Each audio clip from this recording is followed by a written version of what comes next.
Kwai mzewi. Kare wisi tanya wawan what? And kinodo kara wino. Oh, sorry. Yeah. It goes up there. Sorry, I'm not the tech person. Thank you. Kinodo kawawino Odanak po that was wagami cook. Nui gondam pita nui gondam ndayo yotale mzewe nspewe mzewe odze ole pamgiska. Hello everyone, my name is Daniel Nolett. I'm the Director General at the Odanak Band Council, and I'm happy and glad to be here with you all today, and hoping we're having a great day. So I'm here with my fellow Abenaki member, band member Jacques Watso, who's a council member, and with Marie-Claude Obomsawin, who is also a band member. So we're going to start it off with a few songs, Abenaki songs. The first one will be the welcome song, the man song. So, yeah, he has to apologize. He has a little sore throat this morning, but we'll see how it goes.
You feel like? Thank you. You're going to do it? Okay.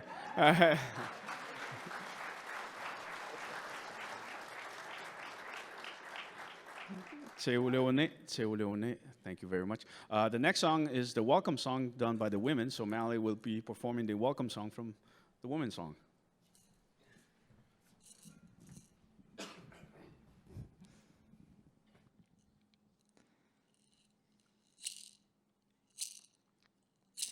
Ania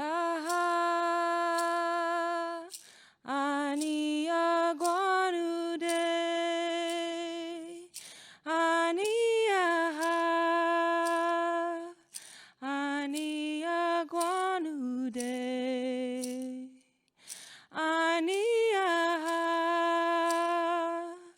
Ania guanude,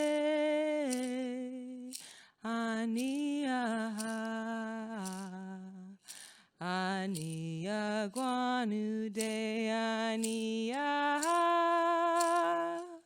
ania guanude,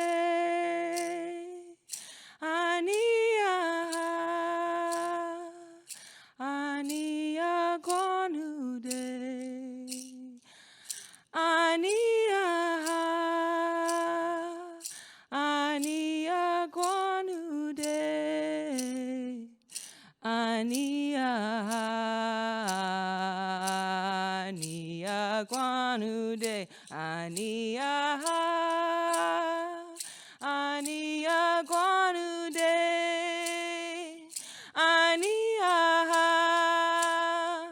ania guanude, ania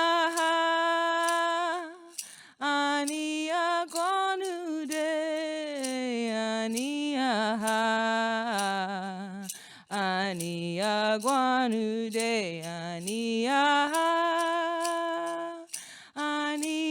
guanu de ania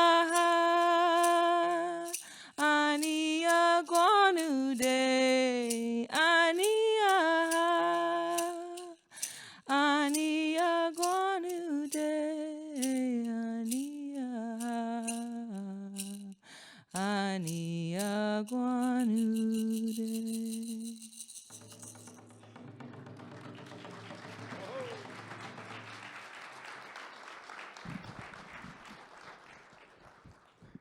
Oh. Koli Payamba Ndakinak. So welcome to our territory. So the welcomes are due. So are done. So we're gonna follow with the a joy song, rejoice song.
Oh. Say what you want, Nick. So I guess Molly will. Oh, should we do it on later? One more. When you Want do an one? encore? Come at the end. Okay, we'll be back at the end then. Okay. See you, Renee.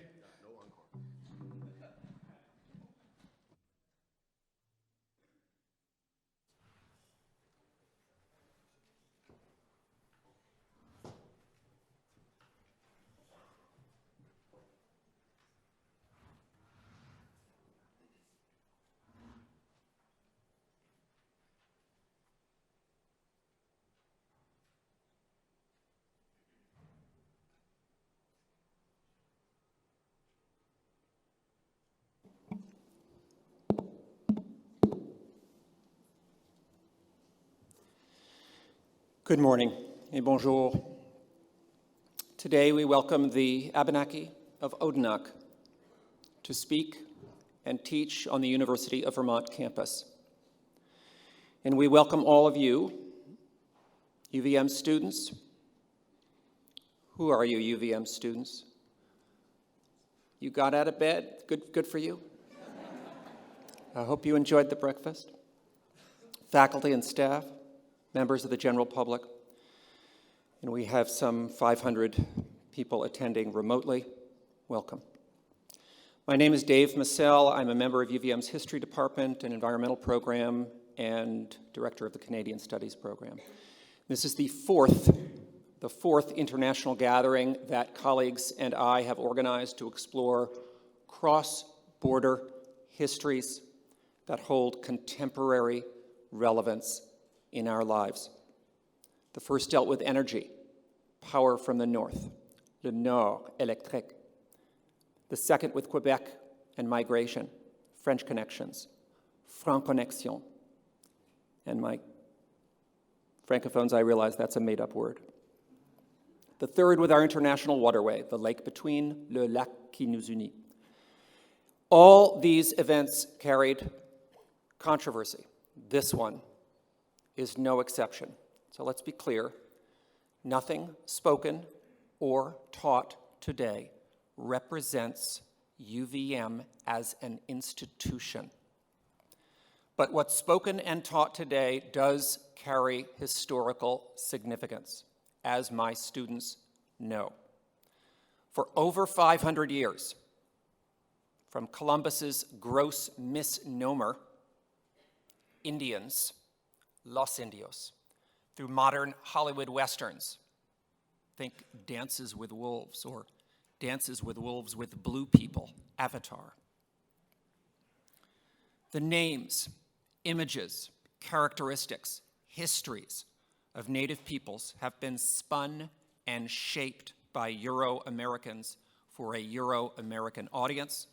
Only very recently, in my lifetime, have Native peoples themselves gained a platform to share their history with us. Today, Native peoples speak. We ask all of you to join us in listening to and learning from the Abenaki of Odanak. Co-sponsoring this event are the Department of History, Paul Deland, Chair, Center for Research on Vermont, Richard Watts, Director, the Environmental Program, Sherry Morse and Amy Seidel, Co-Directors, the Global and Regional Studies Program, Pablo Bose, Director, and the Canadian Studies Program. Special thanks to Professor Adrian Ivaki for his collaboration, who is on sabbatical in California and is tuning in at roughly 5:30 a.m. West Coast time.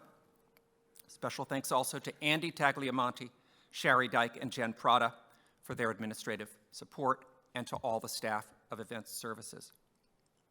We are grateful to the Consulate General of Canada for financial support, and to the governments of Canada and Quebec, both, for their presence.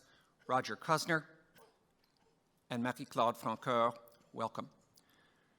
We will be honored to have with us today Rick Obomsawin, Chief of the Odanak First Nation, if and when he arrives.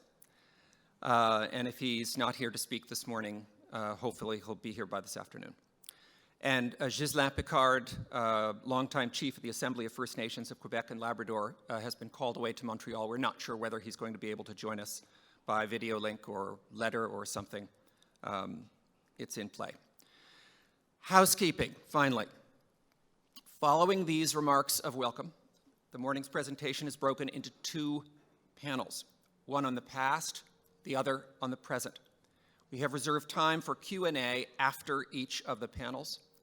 As with larger UVM events, we will handle Q&A with note cards on your chairs, submitted from the audience at the end of each panel. Please keep your questions relevant to the presentations. You are welcome to put your name and affiliation on the question card if you wish.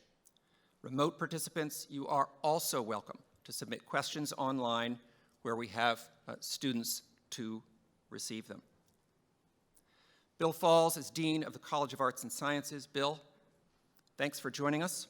The floor is yours.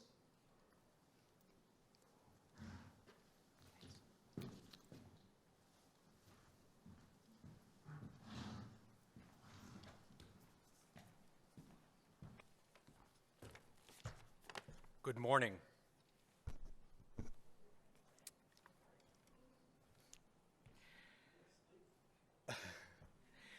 Land acknowledgements are now more commonly delivered at the beginning of university events to acknowledge the peoples that first lived on the lands currently occupied by the university. This morning, it is a privilege to acknowledge that we who work discover, debate, and learn here in the northern Appalachian Mountains and the Winooski River watershed, along the shores of Lake Champlain, are on the ancestral lands of the Abenaki, who hunted, fished, tilled, and traveled these lands and waters long before the arrival of my Irish, Scottish, and Sicilian ancestors from Europe. This morning, it is a special privilege to acknowledge that we are in the company of the descendants of those Abenaki people. And so it is with special pleasure and great respect that I say welcome to the Abenaki present with us this morning, including our special guests from the Odanak First Nation, as well as the students, faculty, and staff, and members of the public who have come to discover and to learn. I think it's my responsibility as Dean of the College of Arts and Sciences to remind us all of our academic freedom policy here at the University of Vermont. As a faculty member of this tremendous university for well over 2 decades, and the steward of the College of Arts and Sciences, I will take this opportunity to remind us all of academic freedom.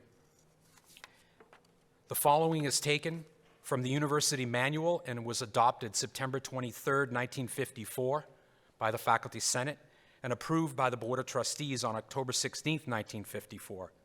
It was again revised on November 20th, 2008 by the Faculty Senate and again approved by the Board of Trustees on February 7th, 2009. And I quote, "The main purpose of a university has always been, must always be, to stimulate the thinking and the creative powers of its students and its faculty. As an institution, it deals in ideas, not only old and accepted ones, but new ones that may be full of explosive power. If they are explosive, they are bound to be disconcerting, even painful, to some on the campus and to many beyond its borders. Inevitably, they will be called dangerous by the timid and the short-sighted, but to those who really believe in the fruitfulness of human thought, the real danger would appear only if the flow of such ideas should cease. For then, indeed, sterility would have taken over our campus. Our faculty would no longer deserve the name of intellectuals, and our students, regardless of degrees attained, could no longer claim to be educated. They would leave our campus accustomed only to the commonplace, satisfied with the mediocre, ignorant, or afraid of ideas which catch fire. Academic freedom is therefore not solely a right or privilege of the faculty, but is the fulfillment of the obligation on the part of the university to provide an atmosphere in which intellectual growth may take place." End quote. Thank you for your time and welcome to all of you. It is my pleasure to introduce Marie-Claude Francoeur of the Government of Quebec.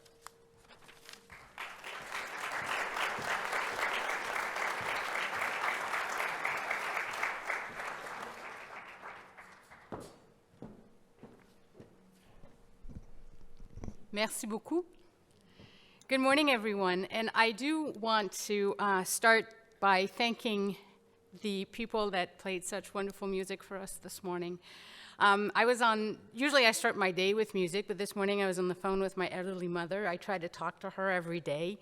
And today it happened on my way here, so there was a bit of a void because music usually sets the pace for the day and frames how things are going to go for me, and I couldn't think of a better way to start it. So I just want to thank you because it is very meaningful to me, so thank you. Chers amis, distingués invités, distinguished guests, Monsieur le Professeur David Massell, I am delighted to be with you here today. We have, as Professor Massell mentioned, been a partner of the University of Vermont on many occasions for many conferences, and we like to be part of conversations. You can only move forward if you talk. So sometimes you don't always like what you hear, but at least if you're in the room, you hear it, and then you can make something of it, and then you can speak to it a little later on when it all has settled. So thank you for giving us this opportunity to be able to take part in these conversations in such a wonderful setting. And as Vermont, as a neighbor, and as a close neighbor, and a really, really good partner, we're just really happy to be there. I just want to say also, because we have a group full of students, that our office is hosting a whole lot of different programs for Canadian studies and everything Quebec, and everything Quebec in relation to the United States. So please don't hesitate to reach out to our office if you have an interest in pursuing any studies or any kind of programs. We would be more than happy to help you with that. Every year, it's more than 100 students and professors that deepen their academic knowledge on the various aspects of Quebec society, from its culture, language, literature, and politics, to its economic and environmental studies. I encourage you to have a look at our Quebec and United States University Grant Program, and I would be happy, as I said, to discuss those programs with you. Today's conversation is an important one, and I'm looking very much forward to hearing. It is a good reminder that through an ongoing dialogue, we can build an understanding and develop very strong partnership that will be driven by common goals and values. I look forward to participating in today's conversations and learning from each of the speakers lined up. Thank you, as always, for a very warm welcome here in Vermont, and it's very nice to be back. Merci.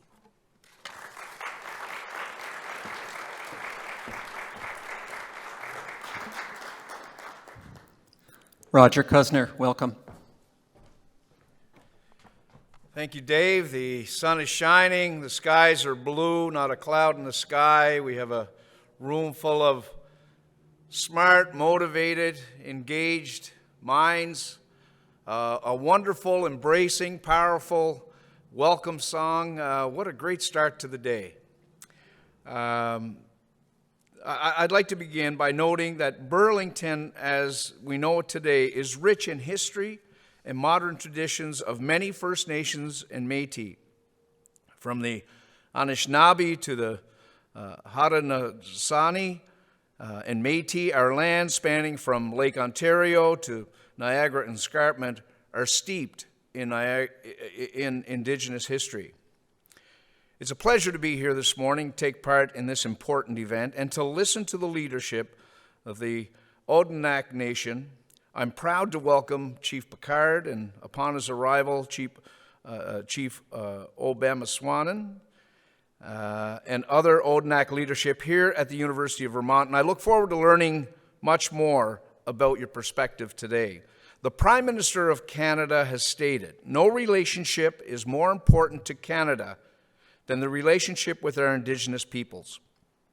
The Government of Canada is working together with Indigenous peoples to build a nation-to-nation, Inuit Crown, government-to-government relationship based on recognition of rights, respect, cooperation, and partnership. We recognize the integral place of Indigenous peoples in North America and their contributions to the diversity and richness of the culture and society of Canada, the U.S., and Mexico. It's important to acknowledge that there is common history and shared experiences among Indigenous peoples in their interactions with government policies governing their lives. Additionally, as many countries globally have each had their own historical relations with Indigenous peoples, there is an opportunity for international engagement to understand the impacts of these encounters and policies and move forward on the path to reconciliation. Understanding that Indigenous relations and communities transcend state and international borders is key to advancing culturally appropriate engagement and cooperation. With common colonial histories and shared experiences that have had harmful impacts on Indigenous communities, our countries have the opportunity to work together to share what we have learned and to take action towards strengthening Indigenous peoples, communities, and governments on both sides and across Canada and the U.S. border. Central to this work is to learn not only from our own but other state experiences, but to ensure that Indigenous peoples are represented in this work, and their voices are heard. Canada and the U.S. have the opportunity to engage with Indigenous peoples in a meaningful way and share experiences and take necessary and appropriate actions toward reconciliation. Canada recognizes the need to take action to help strengthen long-standing Indigenous cultural and family connections across international boundaries. The drawing of boundaries between states separated Indigenous families and cultures and limited their freedom of movement and trade, which was negatively affected many Indigenous communities. The Government of Canada recognizes the challenges that the country's international borders can pose to Indigenous people, with impacts on their mobility, traditional practices, economic opportunities and kinship, and cultural ties. Canada is committed to working closely with Indigenous communities to address their concerns relating to our international borders, in the spirit of Article 36 of the United Nations Declaration and in keeping with the government's commitment to a renewed relationship with Indigenous peoples. Acting on reports from a minister's special representative and the Standing Committee from the Senate on Aboriginal peoples, the government has announced since December 2018 a number of initiatives to help address their concerns. These measures include the use of nation-to-nation tables with concerned First Nations, Métis, and Inuit communities to explore potential solutions to the more complex border crossing challenges, including issues relating to mobility the mobility principle articled in Article 3 of the Jay Treaty of 1794. And in responding to COVID-19, the pandemic, Canada is committed to ensuring that Indigenous peoples continue to be able to move between their communities and are able to provide and access essential goods and services, including emergency services. In closing, we are committed to advancing the rights of Indigenous peoples and to walking the path of reconciliation together with Indigenous peoples across Canada. Thank you so much for attending today. I very much look forward to the presentations. Thank you. Thank you, Rodger. Thank you. So now that we've had a preview of Suzi's slides, we'll take her back to the beginning. Suzi Obomsawin. So our first panel deals with the past. Suzi Obomsawin is former director of the Ndakina office, that's Homeland, and is now assistant general manager of the Abenaki Council of Odanak. Suzi, if you'd like to speak at the lectern, you can. If you want to stay in your seat, you can do that too. And do you have control of the slides from there? Then we better do that. Goim zewe, daliweze soze Obomsawin, alnombasquania ta inwege Odanak, konupayo wabanaki kendakina. Greeting everyone.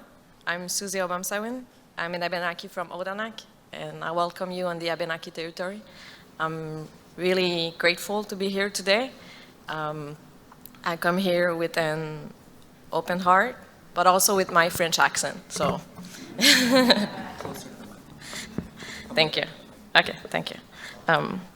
So if I struggle with some words, it's really because I'm trying to get those going in my head, but I'll be fine. My boss says I'll be fine, so. So the presentation was actually shared with my colleagues with the Ndakina office, shared that presentation, so that's why you see their logo on the presentation. There were some comments about who are the Abenaki of Odanak, where are they located at, and I wanted to start the presentation in a way that you know where we are from. So this is a map of Odanak and Wolinak, the sister community. So there are two Abenaki communities. Odanak is located next to the Asgongteguk, the St. Francis River, and Wolinak next to Wolinak-Teguk, the Bekanko River. In Odanak, there are about 400 people living on the community, and we are over 3,000 members within the nation. As you see, it's close by the St. Lawrence River, so if you get a sense of where it is in Quebec. So you can, next slide, please.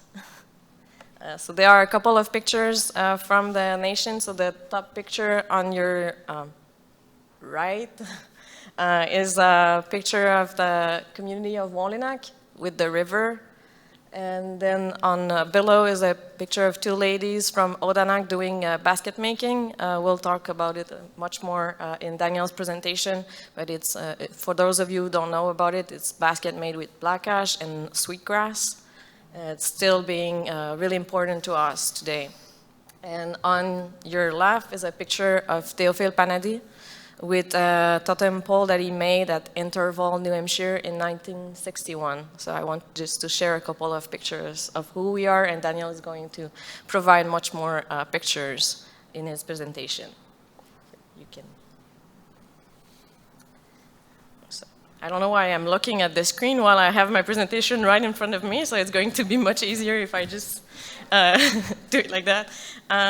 So the Wabanaki Nation, actually, before colonization, was was located in northeastern North America across southern Quebec, Maine, New Hampshire, Vermont, and what is today Massachusetts. We call our territory in Ondawangan and Dakina, which means our territory. The different groups that were making the Wabanaki Nation were each living alongside major rivers. So most of the time, the major rivers is where they get their name from. So traditionally, our name would be Asugongtaguk because we were located next to that river. We follow a seasonal cycle of migration. I know it's like some historical background, like we don't live like that today, but how it was back then. So we were living in semi-permanent villages, so moving through season, living in longhouses and wigwamal. And there was horticultural practices and, of course, hunting, fishing, and gathering, still important to us today. So you can switch. Our next slide, please. Yeah. So this is, I know most of the maps are maybe not clear, but this is a map of the Andakina. So one of the things that you don't see on that map is the Canadian border, because this is an artificial division on our territory. So we try to provide maps that are not showing that border, because it just doesn't make sense with how we see our territory. So you have to understand our territory in terms of watersheds and tributaries. Our territory is not something static, so it moves. Not the territory itself, but the limits of the territories. You have to have a cultural understanding of space based on connection between people, traditional knowledge, the use of familiar places for settlement, so people were going back and forth on places that they knew about. And there is also a high mobility through rivers and lakes connected to each other. And on that map, I know it's really small and you cannot read, but that map has a lot of toponyms that are written in the Abenaki language, and still today we have that knowledge of those places on the territory. So you can. This is another map. These are like our highways. This is how we were moving on the territory, north to south and back and forth. So we thought it was really important to show how we connect to the land and how we were using the land, actually. Because when you see like regular maps, you don't get to have that sense that we knew the territory really from a north to south way. And the limits of our territory, I think I made a mistake right there, but I'm sorry for the mistake about the Penobscott River. I'm missing a section of it. But so the eastern limit, it's really the Penobscott River and the HMA River up to Quebec. And the west limit is the line with Merrimack River and the Richelieu River and Lake Champlain. So this is roughly the territory. We have obviously other neighbors. So our territory It's next to the Ganyanka Nation territory, the Penobscott territory, and the Olestagwik, the Malisit Nation. So I wanted to share a couple of words also related to archaeology, because we've been doing a lot of archaeology on our territory, and also, thank you, also gathering information on different sites that we have been doing diggings, and we can actually connect the site of the St. Francis Indian Mission, which is the Odanak today, to other sites, archaeological sites on the Endakina.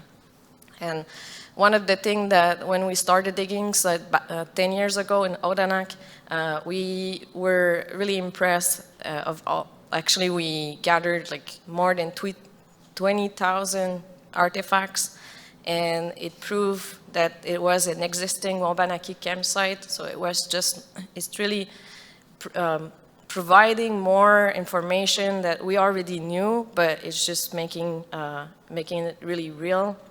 So the knowledge that we gathered there,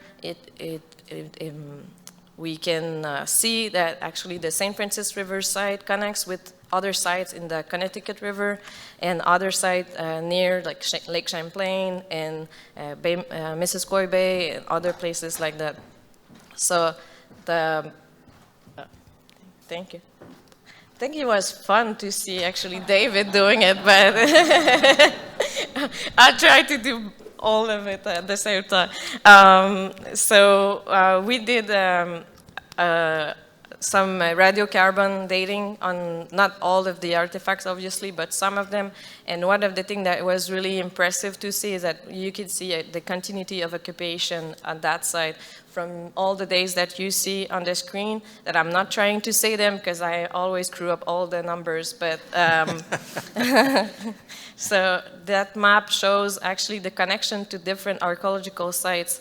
All the triangle ones, it's a continuous occupation, and we can actually say that those sites have similarities, are really close to the one in Odanak. Oh, sorry. Yeah, see, I already messed it up, so I'm sorry. Oh, okay. Okay, thank you. So I actually changed the slide on my screen, so it was working well. So the similarities that we actually that we can make with those sites and the one in Odanak is that the diet is really similar. The way they prepare food is similar, so it's the same kind of bones, and the cuts on the bones is the same as on those sites and on the one in the Connecticut River, but also in the Missisquoi Bay.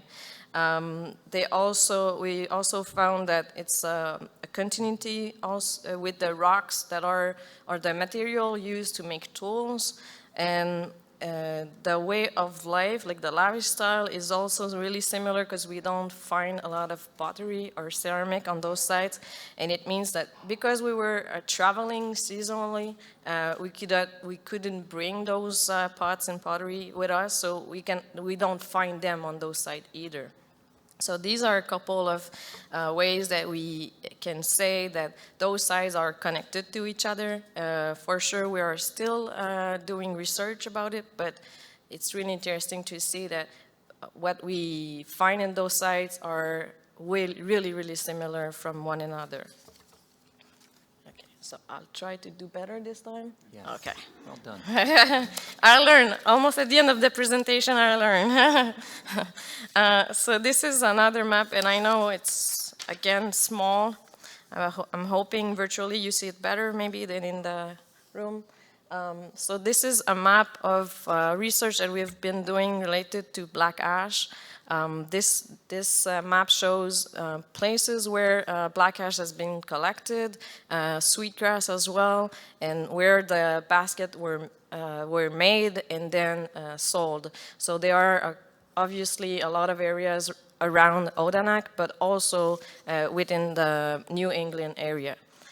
So those places actually that we have information about are places that were used to gather or sell baskets in between 1850 and 1960. So Daniel is going to talk much more about it, but we were really visible, and we have all the information related to that trade, and we are still gathering more and more information because there's still a lot of knowledge that our elders have related to black ash, and that we want to make sure it's going to be documented in the right way, and also being documented by ourselves for our future generation. So this is what I wanted to share today.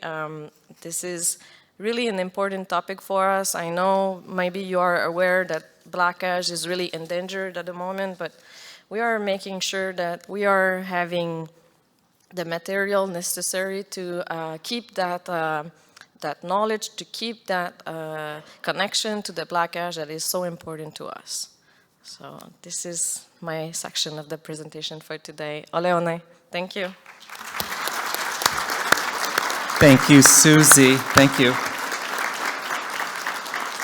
So could we get tech assistance, please, to go to the next set of PowerPoint slides?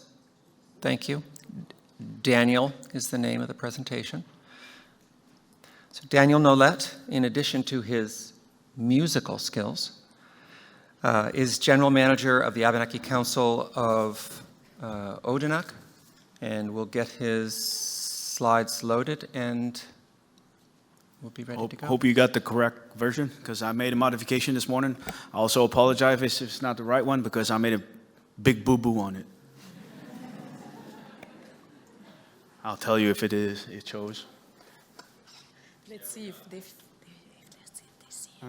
Maybe they won't see it. Yeah.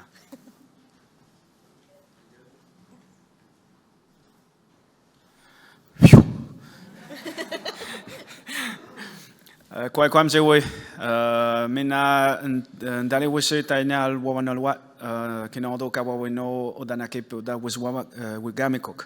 Again, my name is Daniel Nolett. I'm the Director General of the Odanak Band Council, as David introduced me. That's my daytime job, and my nighttime job is I'm a singer. I like to say that.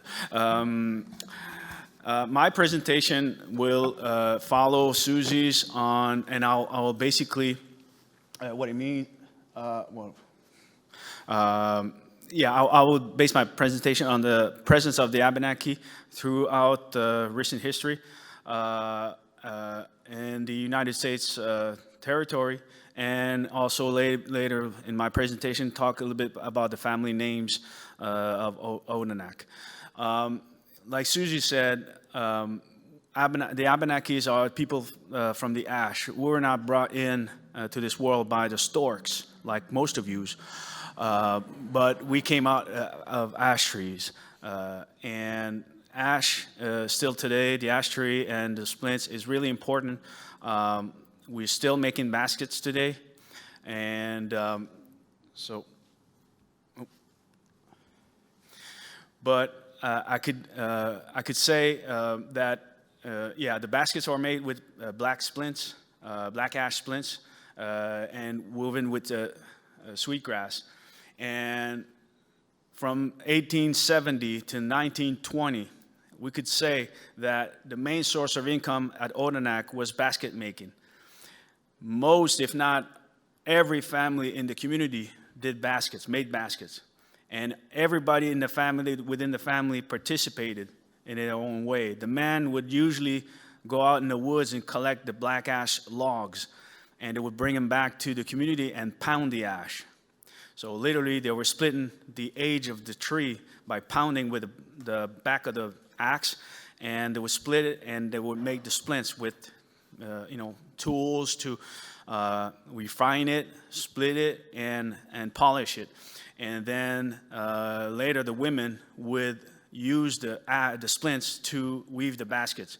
And also, the man and the women would go out as far as the Montreal area and the St. Lawrence River, in the islands of, in the archipel of the islands of Sorel, to collect sweetgrass and bring it back. And the women would braid the sweetgrass to make the basket even more beautiful. And I don't know sweetgrass, if you ever smelled the sweetgrass, but it smells really, really nice. And in those days, you could, any house you would walk in, you would smell the sweetgrass, and it was just enveloped the, and making special ambiance. So from 1870 and 1920, every family, like I said, they would spend the whole fall season and winter weaving baskets.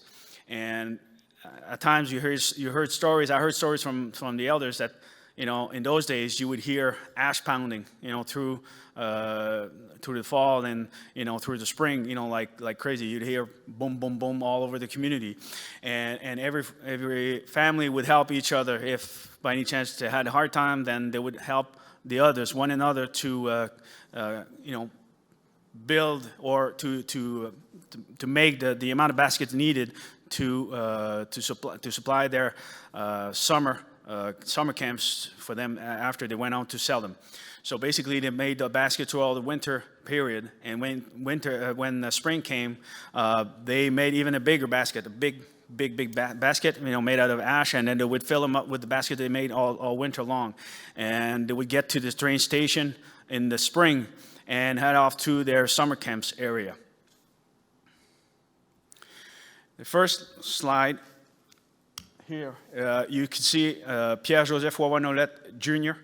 With his two daughters, Rachel and Véronique Nolett, at their craft store in Bethlehem, New Hampshire. That picture was taken around 1906. So just to tell you that every family had its own camp, own area. Some went to Vermont, New Hampshire, others, Connecticut, Massachusetts, and others even, like you saw in the slide earlier from Suzi, even as far as Michigan, out west. So every family has its own camp, and Pierre-Joseph Nolett was in Bethlehem, New Hampshire. And this is Marie-Jeanne Portneuf, and her craft store in Saranac Lake, New York, just across the lake here. So this picture was taken in 1930. You could see on her shelves in the back all of the baskets that she's made. So they're all made out of black ash. And this next one, this is special. This one is the Abenaki Indian camp of Joseph Laurent, who was in the late 1800s till early 1900s chief in Odanak and a school teacher as well. He taught Abenaki in the community. So Joseph Laurent based and built his camp in Intervale, New Hampshire, right at the train station. Today you could see what is left of his camp. If you ever go to Intervale, right at the train station, right in front of the post office, you could see what is left of the camps. This is the boutique, the craft store, where it was open from 1884 until 1994.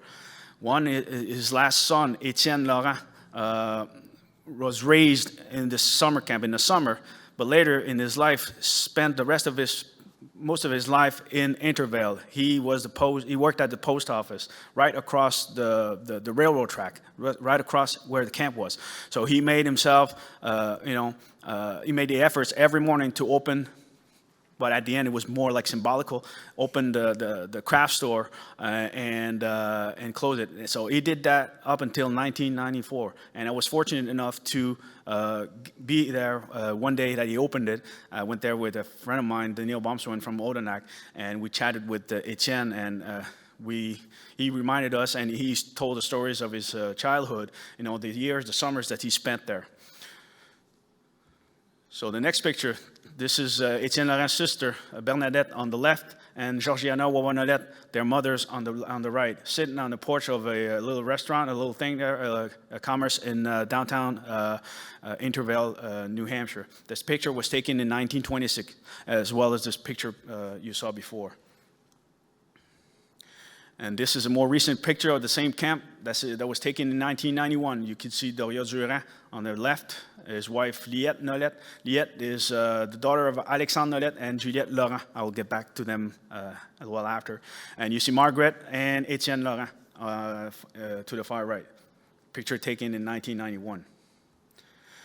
This is Juliette Laurent. the slide before, you saw Liette. Nolett was Juliette Laurent's daughter. And Juliette Laurent was actually Chief Joseph Laurent's granddaughter. She was François Conrad Laurent's daughter. It's a little complicated, this story, because Joseph Laurent was married twice, and he had total 18 children with the 2 wives. So Juliette was from the first marriage, and she was François Laurent. So basically, she was older than her aunt, Bernadette, that you saw with her mother on the picture before. So it's funny, but anyways.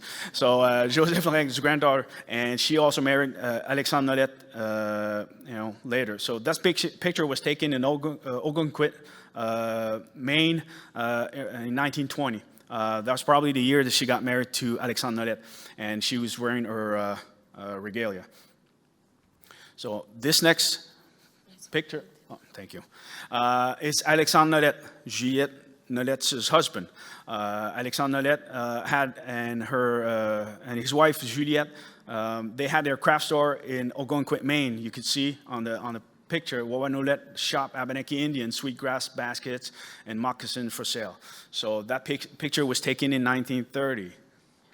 So they spent their summer in Maine and Ogunquit and York Beach as well. They had another boutique over there. This next slide, I don't know if you've seen Alanis Obomsawin's documentary, Abenaki People of the Dawn. That picture is on the case of the DVD that she made, the documentary she made for the National Board of Canada, though a few years ago. This picture, you can see on the far left, Robert Wawa Nolett, and Florence, next to him is Florence Benedict. Though for anyone's, the Abenaki members in the crowd, Florence Benedict was Bobby Benedict's, Louis Benedict's mother. So, and right in the middle, the lady standing there, that's Maud Sadicus. So this picture was taken around 1920, and they had their camp in New Hampshire as well. Wow, no, this one. You've seen this before. It was up on the screen. This is, it gets me emotional every time. This is a family picture. Like I said, I'm Abenaki from both my parents. My father was Massell Gauthier. Sorry, lost my father in the fall. But anyways, so he was related to the Pocket family on this side. On my mother's side, my mom is Jeanne Nolett. She's sitting right there in the front row.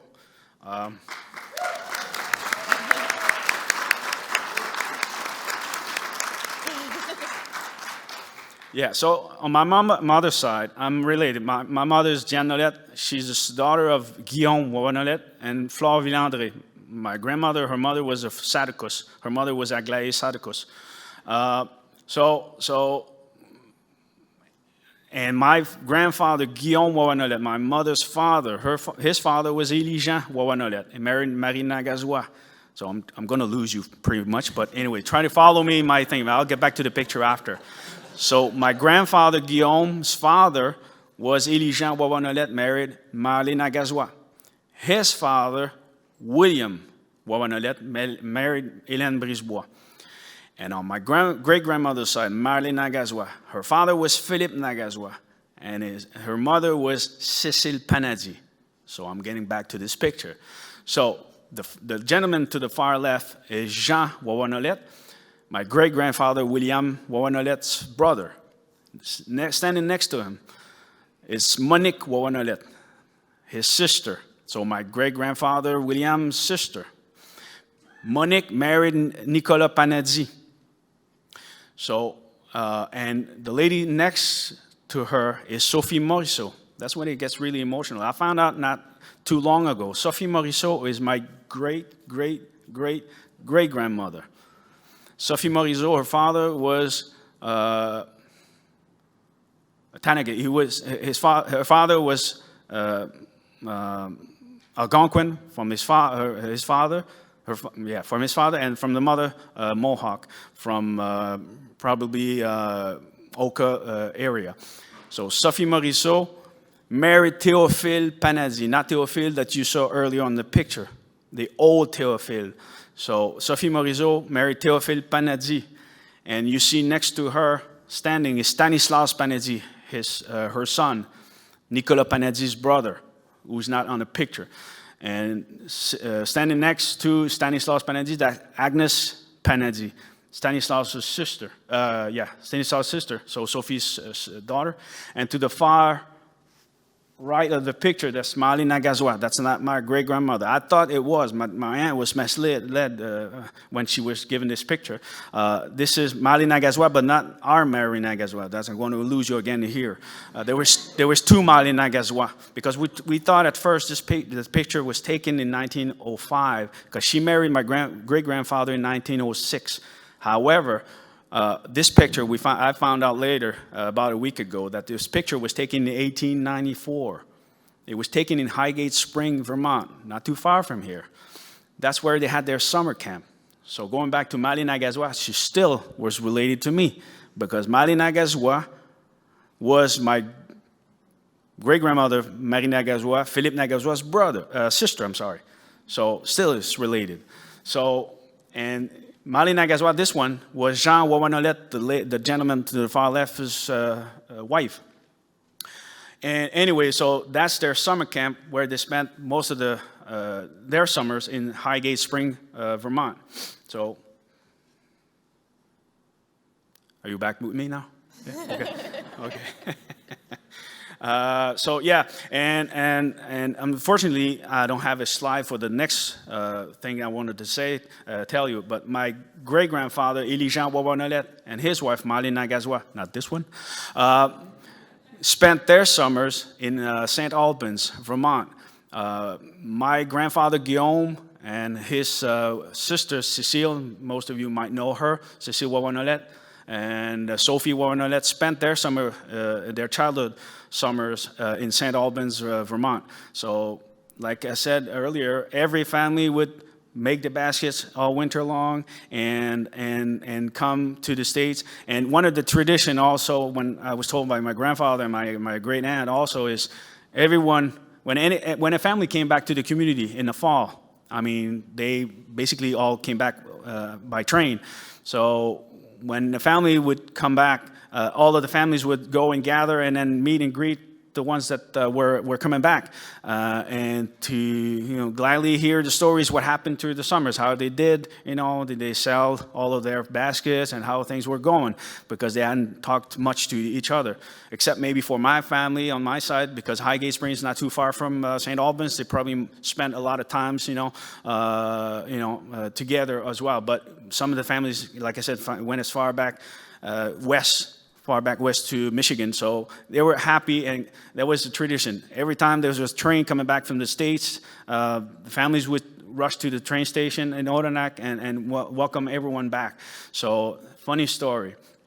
Anyways, so, and today, like Suzi said, basket weaving is still an important, is not much, like the weavers, the women, make a few bucks still, selling those baskets today, but we're making an effort to keep our culture alive and to teach the younger generation how to make baskets. And one of the reasons why I brought my aunt and my mother also today is, for some of you, I've heard stories that my tante Sophie taught Jews how to weave baskets, but now it's up to my mother and Annette to teach the younger ones how to make baskets. So that's what they did pretty much all of their childhood. My mother was a little too young, she said, but she braided the sweetgrass while her older sisters would help my grandmother and grandfathers to weave the baskets. But anyways, that's still an important part of my own family today, and I'm really proud of this. Now, this next one is family names. These are past and current family names that you can find in the records at Odanak. You can see even as funny as Abenaki. That was on my grandfather's side, going back 6-7 generations back. I have a great-great-great-great-grandmother name. Her last name is Abenaki because that was it. Tradition, we only had one name. And the fact that we have a first name and a last name, that is European culture. That was brought up later on in the history. So that's why in the beginning we have strange names as Abenaki, and you see a little further down, agent.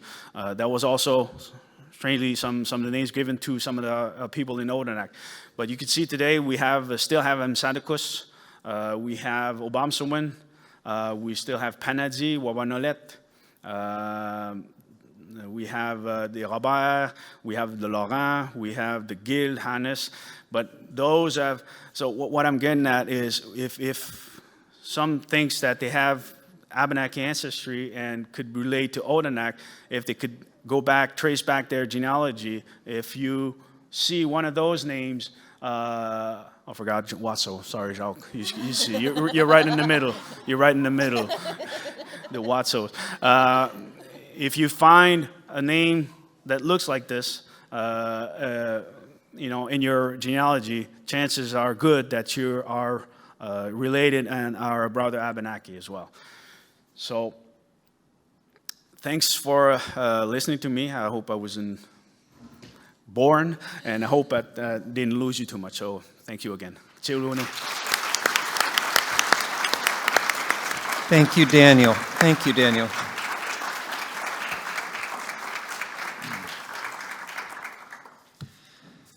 Christopher Roy grew up in Swanton, Vermont, attended UVM, and completed a PhD in anthropology at Princeton University, and he teaches courses in anthropology at Temple University in Philadelphia. Christopher is just to my right. Due to his Parkinson's disease, Christopher has asked me to read his comments. If I did it, you wouldn't understand. Are you going to advance the slides? We're going to wait for Christopher's slides to be loaded. Typically, Abenaki people have been imagined as exiled from homelands in the U.S. in the late 18th century, at the close of the American Revolution. Sometimes this exile is represented as abrupt. Often, however, the account is of a departure and a series of visits from unnamed Abenaki families or perhaps a group of hunters, ending finally in the 1830s or 40s. Such Abenaki are already thought of as Canadian Indians. Their residence and their rights have already been relocated and reduced in the settler colonial imagination. Even when scholars have more recently noted Abenaki residents south of the border, their accounts have still been marked by a rupture, which has much to do with this reductive framework, the types of historical facts created within it, and the societies, the socialities which it has elicited. A study of documentary sources and recorded oral traditions, however, reveals a continuing Abenaki presence throughout their homeland. In order to begin to grapple with this continuity, we must first begin to understand imperfect but revelatory sources. Today, I will explore a few of the results of over 2 decades of archival and field research in Abenaki country, focusing on the Champlain Valley, particularly the Vermont side of the lake, so that we may begin to appreciate regional Indigenous history since the late 1700s, a story that has not been accurately represented to this point. Slide 1. This is one of my favorite pictures as a student of Abenaki history, as an ethnographer, and as an advocate for Indigenous rights.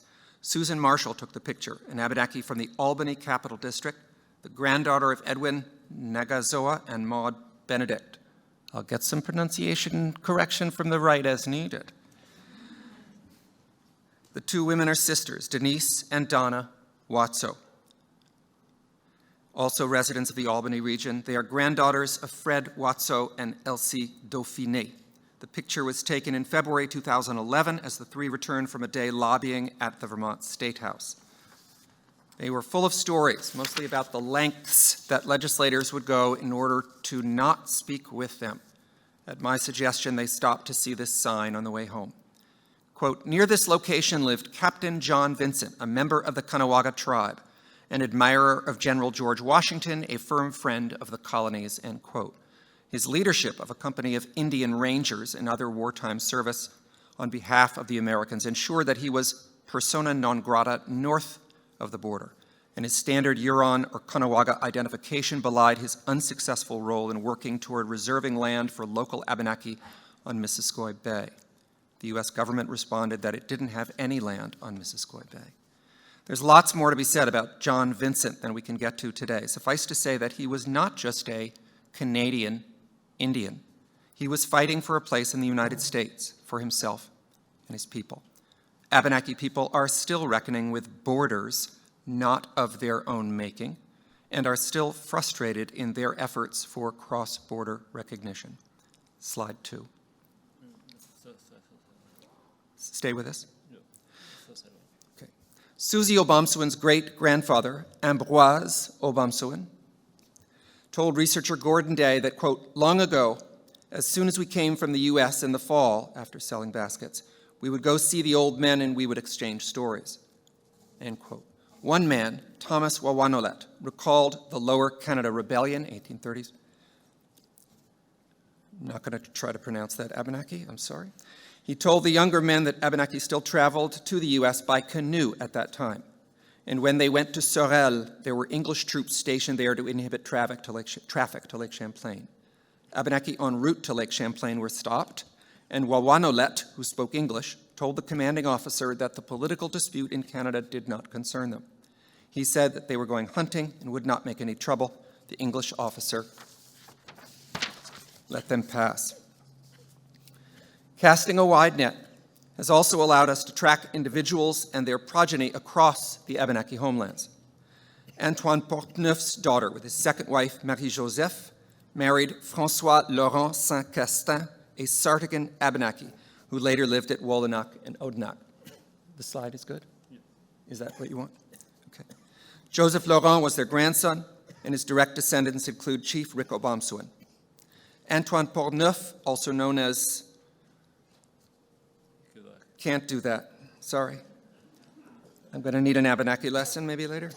Lived at Missisquoi before he became a captain at Odanak, and his daughter married Saint-Castin.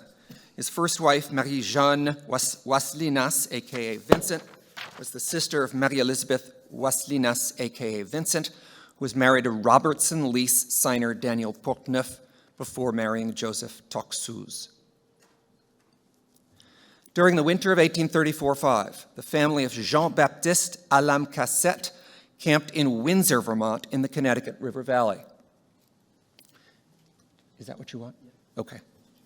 According to a local newspaper, the family was trying to enroll son Jacques Joseph, also known as James Joseph, at Hanover, but were evidently unsuccessful.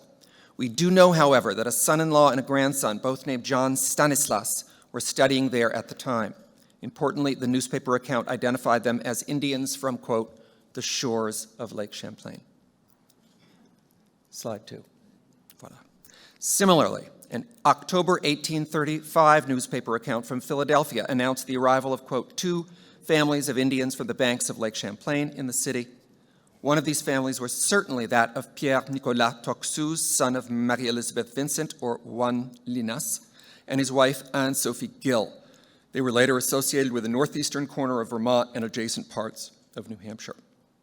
We see in this slide Sarah Toxouz Summers from the collections of the Vermont Historical Society, and then a photograph taken by David Benedict of her cousin's gravestone. Susap Toxouz was a Civil War veteran who spent his last days among his Abenaki brethren at Lake George, although he built a canoe with Louis Tahamont in Ferrisburg, which was fortunately documented by Roland Robinson. As land for hunting and fishing became more limited due to habitat loss, and competition in the basket trade from non-natives likely cut into profits, many Abenaki increasingly turned north to old Algonquin hunting lands and south and west to the new, quote, Indian encampments at Sharon Springs, Saratoga Springs, Lake George. However, the Abenaki presence in the Champlain Valley continued. For instance, the family of Peter Joseph, a.k.a. Pierre-Marie Magua, and Thérèse Sazizboët, his wife, continued to reside part-time in the Champlain Valley even while they became an important part of the Saratoga Springs Abenaki community. In June 1852, Peter and Thérèse's daughter, Marie-Louise Joseph, married Abraham Bourlet, a white man, at Burlington. The Josephs continued to return to the eastern shore of the lake as late as the winter of 1861-2, where they were living at Benson's Landing. They were there when Thérèse's nephew, Lazare Tahamant, died across the lake in Essex, New York, en route from Odanak, with his wife, Margaret Msadoukus, and their son Elijah. Margaret and Elijah wintered with the Josephs and accompanied them to Saratoga Springs that spring. Margaret's correspondence with her father did not reveal whether or not Marie-Louise Joseph, Mrs. Burlet, was living with them that winter, but she died March 30 in Middlebury, Vermont, 25 miles to the north by northeast. Her parents and sisters, her widower, and their children became full-time residents of Saratoga Springs, Lake George, and Glens Falls in the years to come. Next section, the law matters. Slide 4. Such a cross-lake perspective is crucial when making sense of a couple of Abenaki households in the 1870 census. The household of Louis Léger, for instance. So is understanding the shifting legal landscape. On July 27, 1870, Louis Léger, aka Louis Lazare Otodosson, was living in South Hero with his Algonquin and Abenaki wife, Marguerite, their son, Louis, and another Abenaki woman, where they all were employed as basket makers. The fate of the 3 older members of the household is currently unknown. Son Louis, however, died a couple of years later. Daughter Sarah Angeline was already living elsewhere. She married Norman Johnson, son of Alice Mitchell, in 1874 at Lake George, spent the rest of her days making baskets for tourists and locals and raising 7 children. This slide is a picture of Alice Fulner, a granddaughter of Norman and Sarah Angeline, at the New York State Museum with a cradle board which once belonged to her grandmother. Interviewed later in life, Mrs. Johnson expressed her resignation that she could not return to Odanak, where she had lived off and on as a child. She lost her rights when she married a man without his rights. Mr. Johnson was Abenaki, a son of Alice Mitchell, but his father was a white man. Under the law at the time, this wasn't a problem. At the time of the interview, this was part of the Indian Act. Importantly, Sarah Angeline Johnson associated the law with her tribe, personalizing and tribalizing settler colonialism's wounds rather than pointing a finger at the Canadian state's law. What is to become of a Canadian Indian when Canada won't have you? Margaret Benedict died in Burlington on March 1841. She was a daughter of famed Adirondack and Eastern Townships guide Elijah Benedict and his wife Marie O'Sunkerine, both Abenaki. Young Margaret was a great aunt of many Abenaki here today, including David Benedict, Chuck Kohler, Jacques Watso, and Daniel Nolett. Her residence in Vermont was arranged by her uncle, Reverend Peter Paul O'Sunkerine, who had already established a relationship with local Congregationalists. According to the Burlington Free Press, quote, while Mr. O'Sunkerine was thus wonderfully transformed by the grace of God and by education into an intelligent Christian man, his wife, Margaret Obomsawin, and child, Solomon O'Sunkerine, who has remained at home under the influence of heathenism, were Indians still in their dress habits, and all their feelings, feeling it essential to his usefulness as well as happiness that his companion should have some instruction, and rightly anticipating that Christians in Burlington would take an interest in him and his people, he came out with his wife and little boy, 6 or 7 years old, clad in pure Indian garb, this is all a quote, to see if they could not be instructed here. The Congregational Church, to which he made the proposal, readily complied with it and placed them in Mrs. Walker's school, and with her proffered aid and that of a few other friends, sustained about 1 year in a course of instruction, and furnished her, on her return home, with the means of introducing among her people our American modes of dress, housekeeping, etc., end quote. Shortly thereafter, Margaret, Benedict, and another Abenaki girl moved to Burlington to be taught Christianity and domestic work and to attend school. Quote, to qualify herself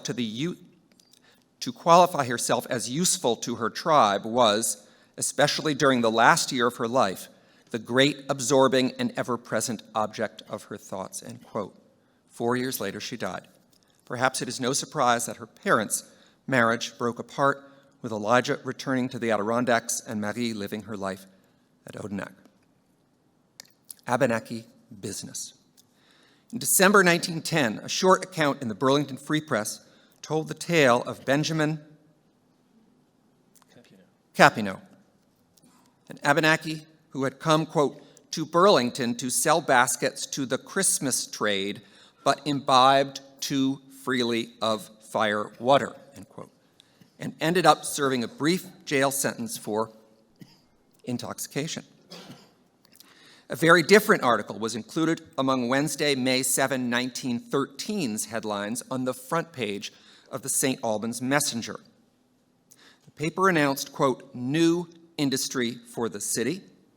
William Watso, an Abenaki chief of Pierreville, Quebec, quote, was in the city yesterday and negotiated for the purchase of the so-called Adams property on the north end of Elm Street, where the old French convent is situated, which he will use as a manufacturing plant for the making of Indian baskets and other similar articles. Between 25 and 30 people will be employed. Mr. Watso, who pays about $5,000 customs and duties to the United States yearly, thought it would be more profitable to locate in this country. He is now in Burlington drawing up the necessary papers for the transfer of the property. He has deposits in the banks of this city, end quote. The story also noted that Mr. Watso owned basket shops in York Beach, Maine, Atlantic City, New Jersey, and Bar Harbor, Maine.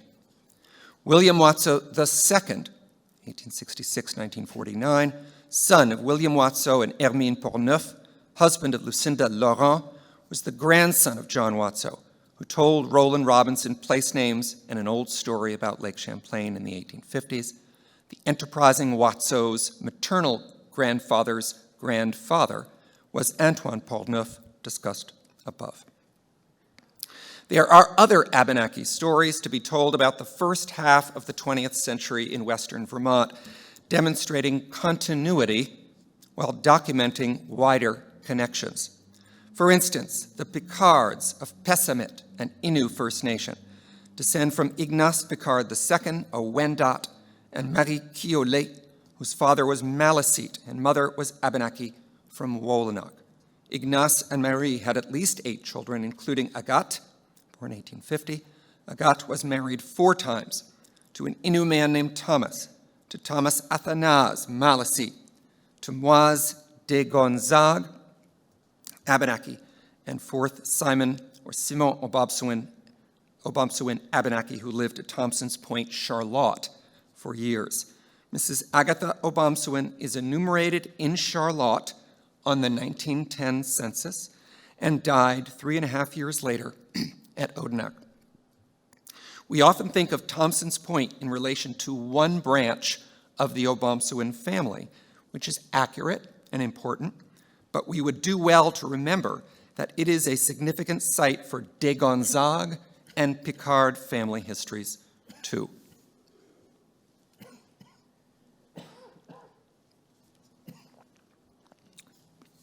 Conclusion. I could go on, writes Christopher. Yes, he could. The extended Penedy family stories about Missisquoi, the basket business at Highgate Springs, the role at Camp Abenaki. Fortunately, Daniel has already touched on this history. So I'll leave you with a slide of John B. Watso doing a demonstration at another YMCA camp, Camp Billings, in Fairleigh, courtesy of the Vermont Historical Society, and wrap up with a plea to unthink and rethink borders and how they frame our understandings of regional indigenous histories and contemporary Abenaki lives. The Abenaki people I have been fortunate to work with over the last 20 plus years are not and have never been simply Canadian Indians. And their stories are larger than state boundaries too.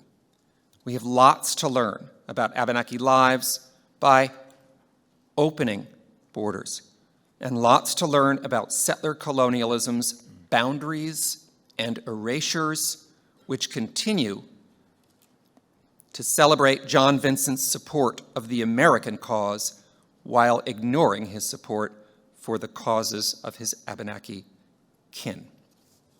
Thank you.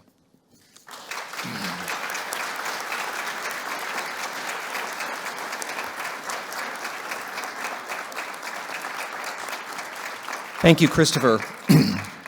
So we have some students circulating with some baskets. Speaking of baskets, these are not made of black ash. These are not handmade. And if you wish to pose a question, please just write it clearly and pop it in the basket.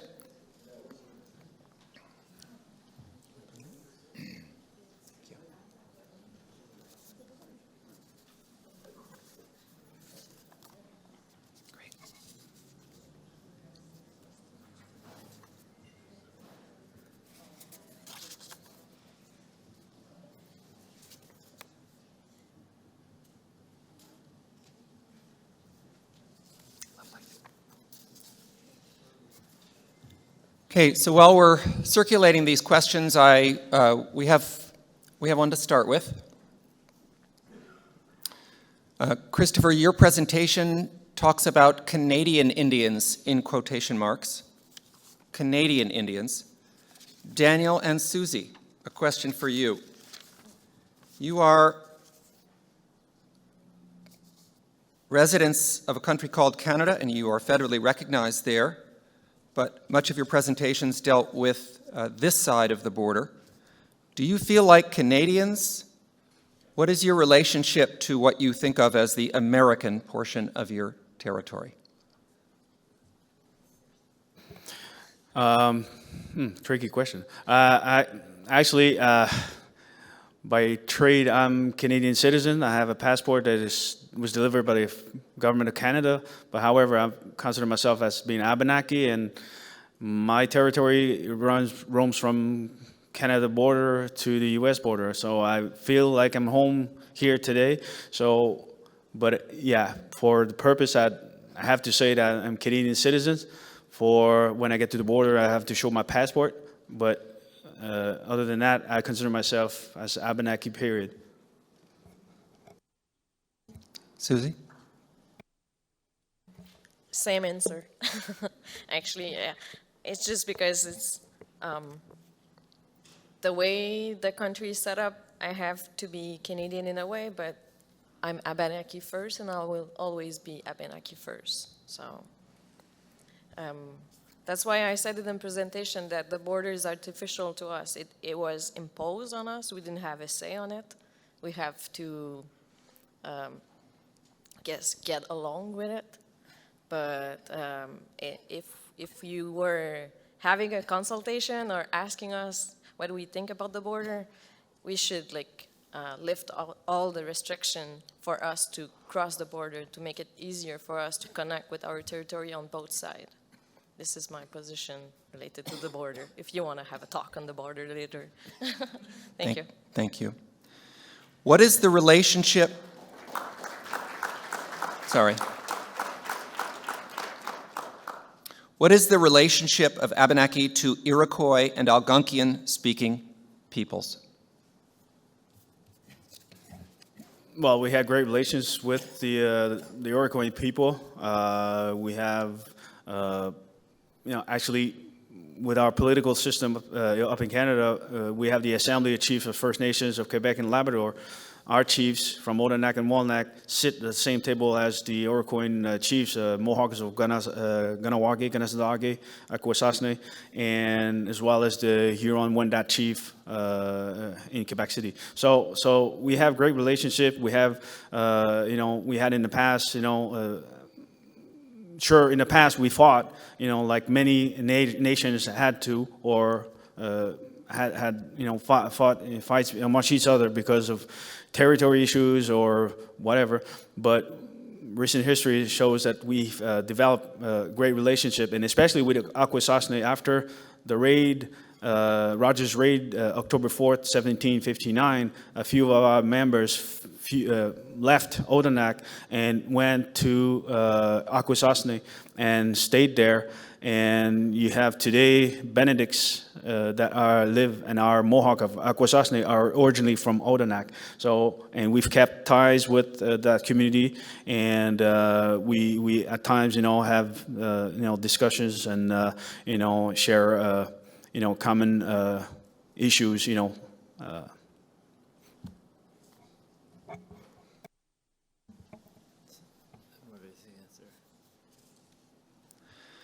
And from Christopher, Abenaki is an Algonquian language. Mohawk is an Iroquoian language. Yeah, same with Algonquin. It's quite large because, if you have Iroquoians like Mohawks and Hurons, for instance, but also you have the Algonquin families, like you have the Anishinaabe Algonquin, you have the Abenakis, you have the Mi'kmaq, you have the Maliseets, you have the Innu, you have also the Atikamek, Naskapi, and the Cree. So, but we, like I said at the beginning, we have the Assembly of Chiefs where the 43 chiefs sit 3-4 times a year at meetings like David was saying earlier. Our chief, and I have to apologize on his behalf, he texted me a little while ago, he can't make it today at all. The chiefs were in assembly in Montreal, and they had meetings from 8 to 9 p.m. Wednesday and 8 to 9 p.m. even last night. So he went home and got home about midnight, so he's really sad that he'll miss this event there because he had a busy week, but they were actually discussing the Assembly of Chiefs. They had issues on public safety and taxation. So we have, again, common issues that we do share with brothers and sisters of other tribes and nations. So, thank you. You mentioned in your presentations both sweetgrass and black ash. What are members of Odanak doing, if anything, in terms of black ash protection and sweetgrass protection? Actually, because of deforestation, because of we lose swamp areas, because of development, residential development and stuff, we have to seek our black ash trees even further. And because of the restriction, we're fighting this at this time with other nation, in Quebec and in Canada to avoid that the black ash would put on the endangered species. That would mean we would not be able anymore to cut the ash trees, pound it, and make the baskets and sell them afterwards. That's why we're putting our efforts together to keep the species, and to increase research how to get rid of the bug that was brought in here in this part of the country, part of the continent, and then attacks the black ash. And actually, all the ash trees, they don't make any difference between the black ash, the white ash, or the red ash tree. So, but we're making efforts with the government and biologists to how to save and protect the black ash.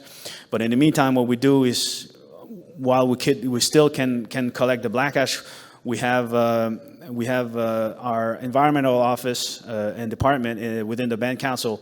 We on a year base we do collect the black ash logs and we bring them back to the community and we pound them. They pound it, and we make rolls and we keep them in our safe at the band office. We have over 200, 300 rolls of black ash, so we could supply the women that want to make baskets. And same with the sweetgrass.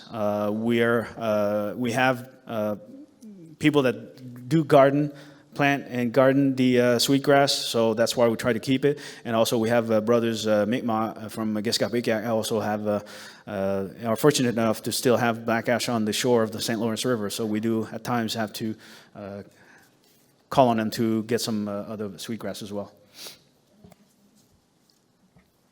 I just wanted to add something to what Daniel just said. For most people, actually, black ash is wood that is used for making fire and stuff like that. So it's really like a different link to that species. So we also have to raise awareness of the importance of that tree for us and the use that we have, and why it is important not to cut those trees if we don't have to cut them.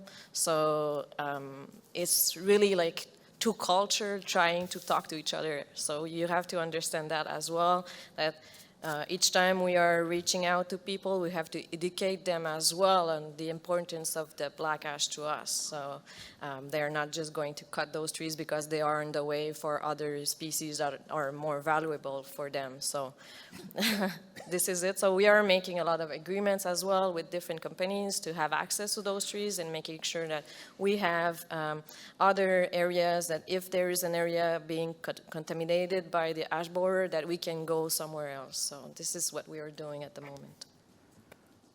Thank you. Odanak is one of the 2 reserves in Canada, Abenaki reserves. How does Woolanak relate to what has been spoken about today? Woolanak, we don't have much stories of Woolanak band members traveling so much in the States to sell the baskets. They have a little different, actually, the community is a lot smaller than ours, and there were at times only like a couple of households living on the reserve. Most of the band members in Woolanak had left and left the community and stayed in Trois-Rivières area, Sainte-Rose-Laval, near Montreal, north of Montreal, or even to Lanaudière area. So they left the community. So they were not so much not so much involved in the culture. So they went on and left for work in the manufacturers in those cities nearby. Compared to us, it's only like in recent years that they've touched base with us and their culture. So we've taught them the basket making and so forth. So that's why they were invited here as well to come, but they couldn't find any records, others than intermarriage. When like Christopher, in his presentation had a few examples that we had intermarriage between Odanak and Woolanak band members, and also to explain, even for our members, some left early and they were convinced by the missionary priest, to become farmers. To become good Canadian citizens and become farmers. So some band members from Odanak and Woolanak left and went up to Lake St. John area. Today, a lot of the community members in Mashtuyats, Innu Nation, are actually, in fact, Abenakis, descendants. And they were, either they moved to the area of Lake St. John to become farmers, acquire farmlands and become farmers. They left that and later joined the community of Mashtuyats. They, according to Father Moreau, we were bad farmers. So we went back to the community in Mashtuyats and went back to our old ways of doing things, trappers and hunters and fishermen. So, if I can add again, sorry. They were invited to attend, and they also support the event, so just wanted to add that. Yeah. We'll stay with Quebec politics for a moment. What is the view of the Abenaki of Odanak on the Quebec sovereignist movement? Do we have to answer that? No, you don't. Actually, we claim sovereignty on our territory, so whatever, if the Quebec government and Quebec people want to separate from Canada, but we still will claim our sovereignty over our territory, so we'll have to deal and with the government if any case it happens. How will that, cohabit with their position? So it's a tough question. What does the... I Suzi, want to add pardon. something again. How can I phrase it? For a party to seek sovereignty, I think they should be more open-minded to our own sovereignty. That's the only thing I can add to that.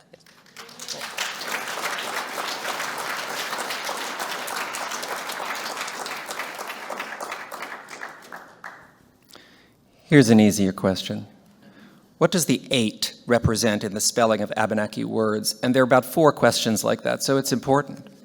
Little teaching this morning. Actually, it's a nasal sound.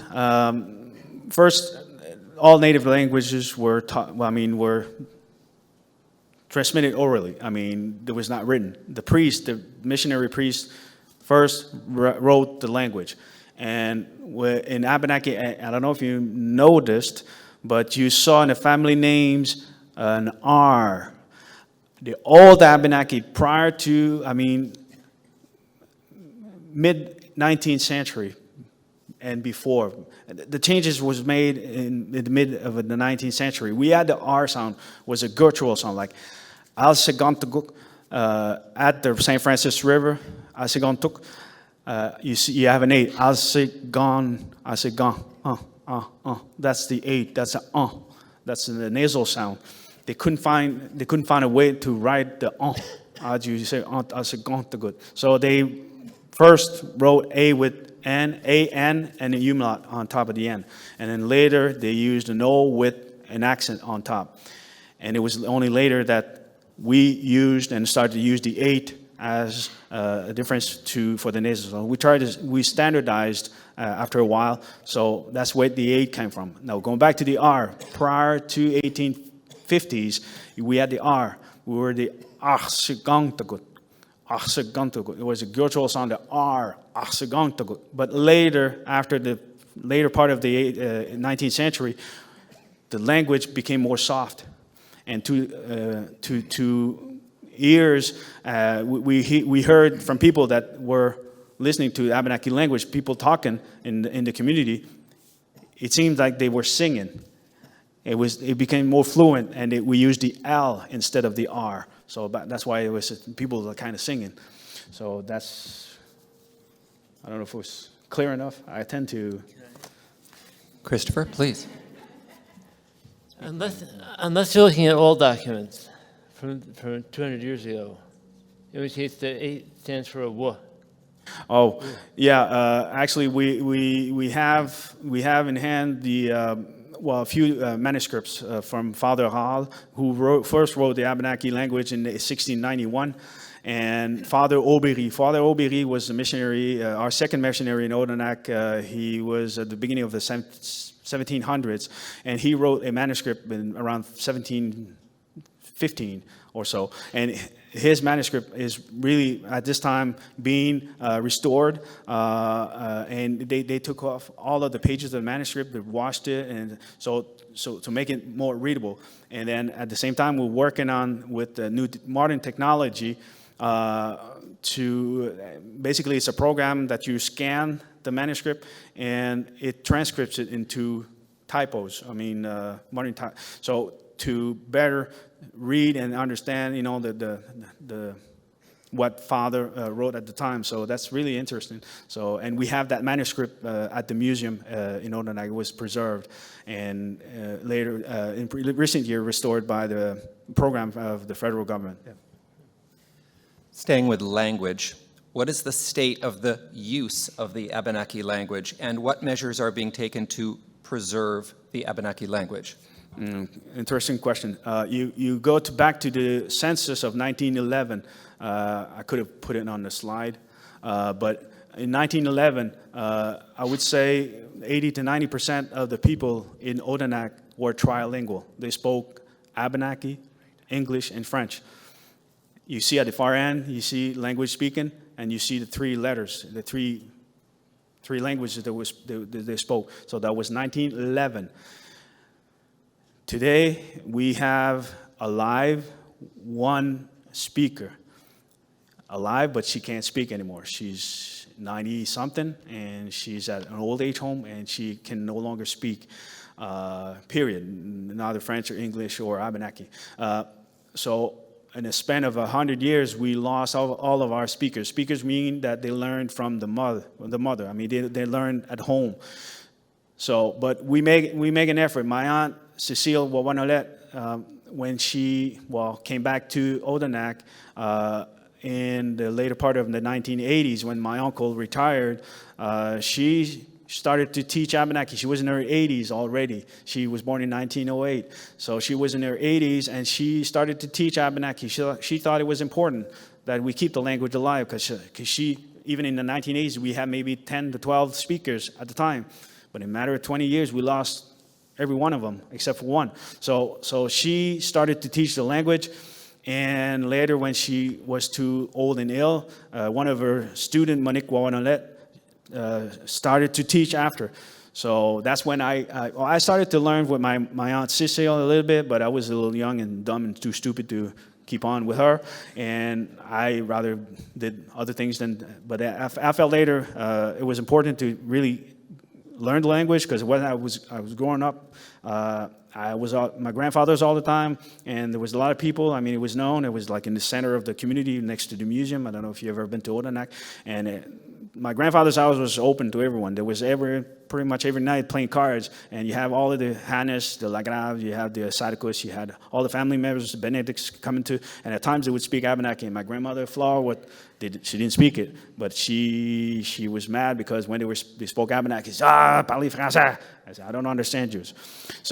But I could hear, when I was growing up young, the language, and I got, only later got really interested, and I've been learning for 20-some years. And even today, now Monique Nolett has even herself retired. She's in her own ways, she's in her 80s. So we've transferred the teaching to Philippe Charlin, who is not Abenaki. He's a Quebecer, but he made his thesis in geography on toponyms, Abenaki toponyms. So that's how he got interested in the language so much that he learned it so much that he's good enough to teach today the language. And we have, on a week base, about 15 to 20 students that do learn the Abenaki on a serious way, good enough so we are planning this summer to have a Abenaki summer camp. It's only a one weekend thing, but we're trying to make efforts to make the language alive. And the band council, with the benefit of grants from the federal government, we've put in place and developed tools to teach the language. We have DVDs, we have a dictionary, a grammar. We have tools for our younger generations to learn the language today. So, and thanks for the modern technology with Zoom platform, you could be as far as Montreal, living in Montreal. We have some that live in Gatineau, Ottawa area. Our band members now have reconnected and now are learning the language because of the modern technology. So we're taking advantage of that as well. So it makes things a lot easier for us, and hope to achieve this summer camp for language immersion this summer. So personally, I've been actually studying more seriously the language for the past 2 years. I've been doing the program at the Crea College, which is our cégep in Odanak. I definitely needed homeworks and exam to learn the language, and I'm proud to say that I know more my language. Actually, I know more than my mom and my grandpa combined. So I'm getting back the language and I'm sharing to my son. So hopefully he's going to be proud to know his language and keep the sharing of the language going. So this is my personal connection with the language.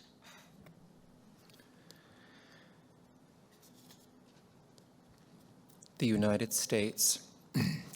Does the United States have an MOU of any kind with First Nations in Canada? Are there any negotiations with the United States and Canada for more recognition and autonomy of Native peoples such as yours, especially with regards to crossing borders? Not to my knowledge. We have a process, a policy, a land claim policy in Canada, and that we've applied, and we have a few cases, on the agenda with the federal government. We already have settled the Abenaki Nation, the Odanak and Wollanak settled 2 land claims so far, and we have 3 other ones coming up in the fall that are the land claim tribunal. However, with the states, it was in our agenda to later, after we resolved our land claims filed with the federal government in Canada, to address the situation of recognition in the United States. That will be a major task to take on, because one of the major,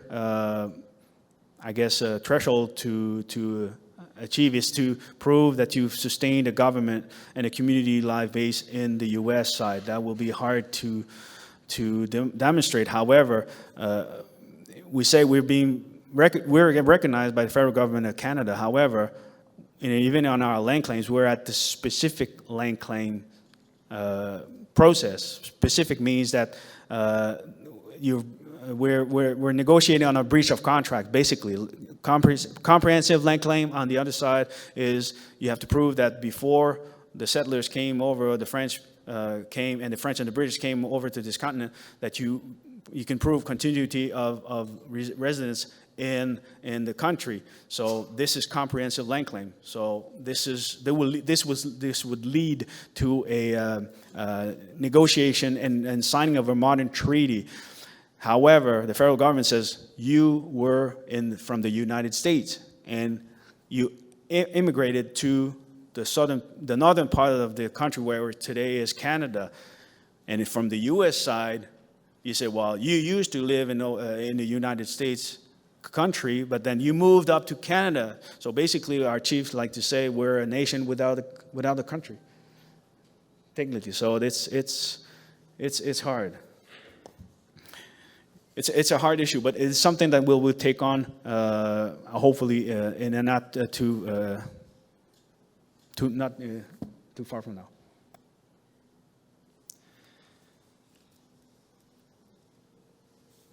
If I am an American, and I think I am related to the Abenaki, comment about the names that you had on the board, how would I pursue membership with Odanak? With Odanak, we have a membership code. If you can prove that, as far as a grandparent that was registered on the band list or was entitled to register on the band list, you could become a band member in Odanak.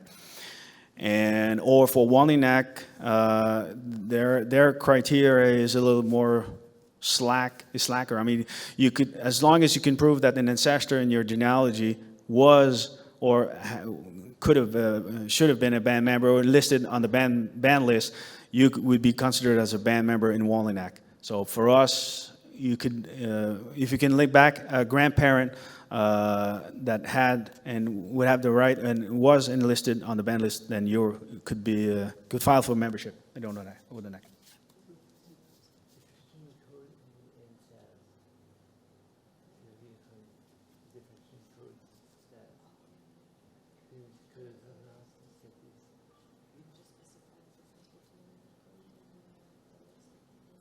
Oh yeah, okay, yeah.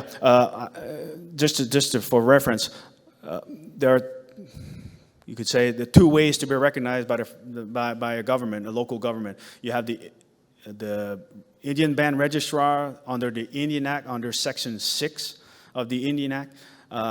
So under 6.1 or 6.2, you're an Indian. However, within the Indian Act, Section 10 of the Indian Act provides that a community or nation wants to control their membership, they can adopt a membership code.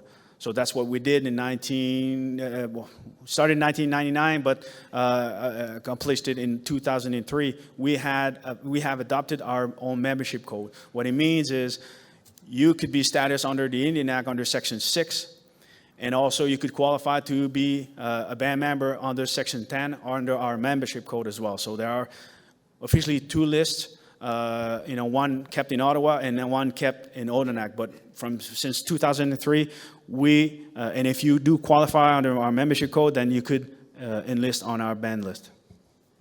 This is really confusing. It's really confusing. I tell my students, this is if you're confused, good, because everybody under the Indian Act is confused as well. But the status under the Indian Act, under Section 6 of the Indian Act, is separate from band membership since the late 20th century. Well, it didn't used to be, but it is now. So you can apply. You can apply for status with Ottawa, and get a no, and you can still get status. You still get membership, appartenance, belonging with the Odanak nation. Or vice versa, I suppose. Exactly. Yeah. You can be a status member or a non-status member. We have the two on our band list. Let's say because under Section 6, Section 6.1, 6.2, if you do not qualify under these two sections, Section 6.1 or 6.2, you could still be eligible under our membership code. But under the membership code, one can live at Odanak, for instance. But Odanak does not get any money to support those residents who don't have status under the Indian Act. True. What he says is, we get our funding mainly that we do get at the band office. 90% of it is federal government. There's grants, and in order to qualify for the fundings, you need to be a status member, like Christopher just said. If you're non-status, you're recognized by the band, you're recognized by the band council. However, we do not get any fundings for those. So that's why we're making efforts to seek self-governance and get other source of funding through economic development on our community. So we do provide programs and services to the non-status band members, but under our autonomous source of funding. Last question for this session, and then we'll break for 15, okay? How can we improve the relationship between Odanak and the state-recognized tribes in Vermont?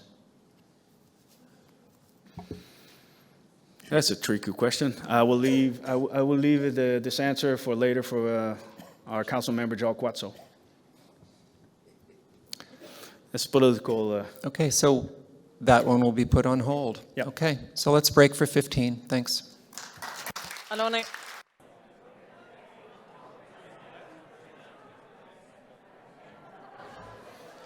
All right, sit down.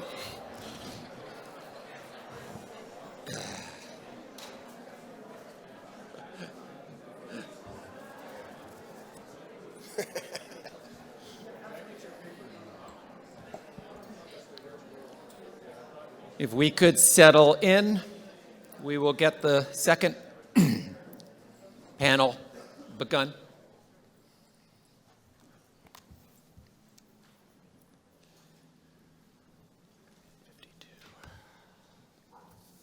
I'll introduce you.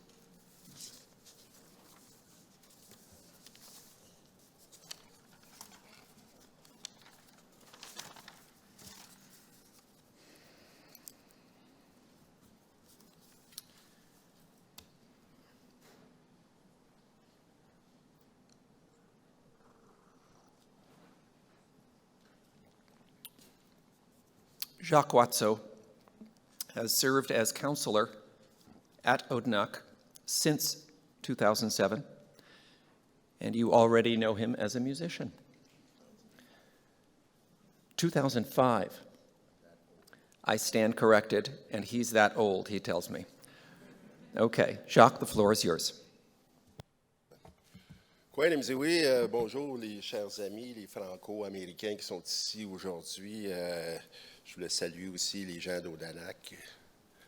ma tante Annette et ma tante Diane, puis tous les gens d'Odanak qui nous regardent aujourd'hui, là, c'est important cette réunion-là parce que c'est une façon de réaffirmer notre...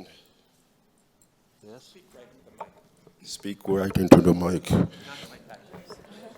Ben, ouais, c'est ça. Fait que je salue tous les gens d'Odanak qui nous écoutent, puis les gens de Wallinac aussi. C'est important, les discussions qu'il y a ici aujourd'hui. Il y a des gens qui ne sont pas venus, là, puis, parce que ça crée un malaise. À Odanak, ces sujets-là, c'est des sujets tabous quand on parle d'appropriation culturelle et vol identitaire, de notre héritage et de notre culture. Fait que c'est des sujets délicats. Alors, c'est ça. So, I figure you guys speak English. Yes. So before I introduce myself, I just said a few words to my friends from Odanak that are here today, but the people back home that are watching us. I am Jacques Watso, and I'll present myself later on. And as you can see, I went to French school, so I got an accent. Is it okay? Do you comprehend my language? Yes. And I wanted to acknowledge that I'm back home. I'm an Abenaki from Odanak, and I wanted to acknowledge friends of Odanak that came here today. Je voulais saluer aussi Richard Bernier de Long Time No See. He's a Vermont Abenaki that's from Odanak, and my brother lives in his house, back home, and he says hello. Michel says hello, and he's very fond of you. And I want to salute my good friend Liana from the TAF, the Tribal Alliance Against Frauds, director of the Cherokee Nation, and they came down with Jeremy Turner of the Shawnee Nation. Jeremy, and Nancy of the treasurer of, she's from the Cherokee Nation, and Gordon Henry is a member of the White Earth Anishinaabe Nation that are here supporting the Abenaki, and our friends from Akwesasne there in Bonaparte. So we will start this thing, and we got to talk about hard issues, and that's why I'm here today. We talked about the historical implementation of not implementation, but the historical presence of the Abenaki here in Vermont and New England in a whole. And I'm an elected official, so I'll address more political issues. And I know I'm oh no, I can't start up the thing. So I'm going to talk about the rise of cultural this is my first PowerPoint. So the rise of cultural appropriation on Mindakina. Why do I say Mindakina? Because I'm here speaking on behalf of myself, and as an Abenaki of Odanak, every band member has to say that this is my territory, hence I have the duty to defend this territory. So, next. Yeah. Please, I'll be signing autographs at the end. Next slide. Oh, no, I got the machine. Where did she go? So my name is Jacques Watso. I'm a Abenaki from Odanak. And this is my wife, Catherine Boivin. So she's watching. So, salut Catherine, je reviens ce soir. And this is my baby. I'm 47 years old, and this is my first baby. Her name is Mashquizi. I got a picture right here because I'm not a orator, natural orator. So I will. So please bear with me. So this is my little family, and I am the son of Priscilla Watso, who is and of Jacques Thériault. Don't call me Junior there, but Priscilla Watso is from the Watso family. A lot of people here in Vermont, they know the Watsos through my Uncle Walter, my Uncle Freddie, and my Uncle Raymond, and we're going to talk about that later on. And she is from the daughter of Elsie Dauphiné from the Tamount family, and of Fred Watso of the basket industry that came to sell the baskets here in Vermont, in Burlington, down by the river. So I've been sick for the last 3 weeks, but it's very important. It was very important to be here, so I got a sore throat, and it is what it is. So we're going to start. A brief history of Odanak. It's a nice PowerPoint. It's the first PowerPoint that I make. Down here you can see Mr. The priest, not Jean de Gonzague, the priest de Gonzague. And he was an Abenaki, but he was a priest. And in our community, the religion was very important because we didn't get to choose our colonizer. We had the Catholics and the Anglicans. And my family, the Watsos, are from the Anglican side of the west side of the community. There was a street, and they call it the West Side. So we are part of the Anglican part of the community. So basically that's it. I wanted to talk to you. We mentioned about the Indian Act.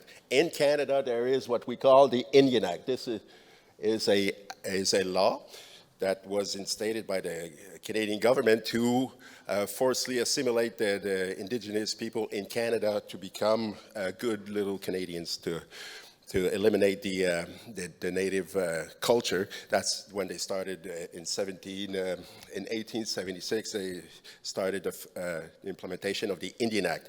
And within the Indian Act, there was a lot of discriminatory acts. And the principle was to put the natives in reserves, and it was reserved for Indigenous people, and they would administrate, because under the Indian Act, we are still considered minors under the Indian Act, the children of the Crown. So they have different discriminatory acts in the Indian Act. And the system of reserve is a system that was based to eliminate and assimilate the Indigenous voice in Canada.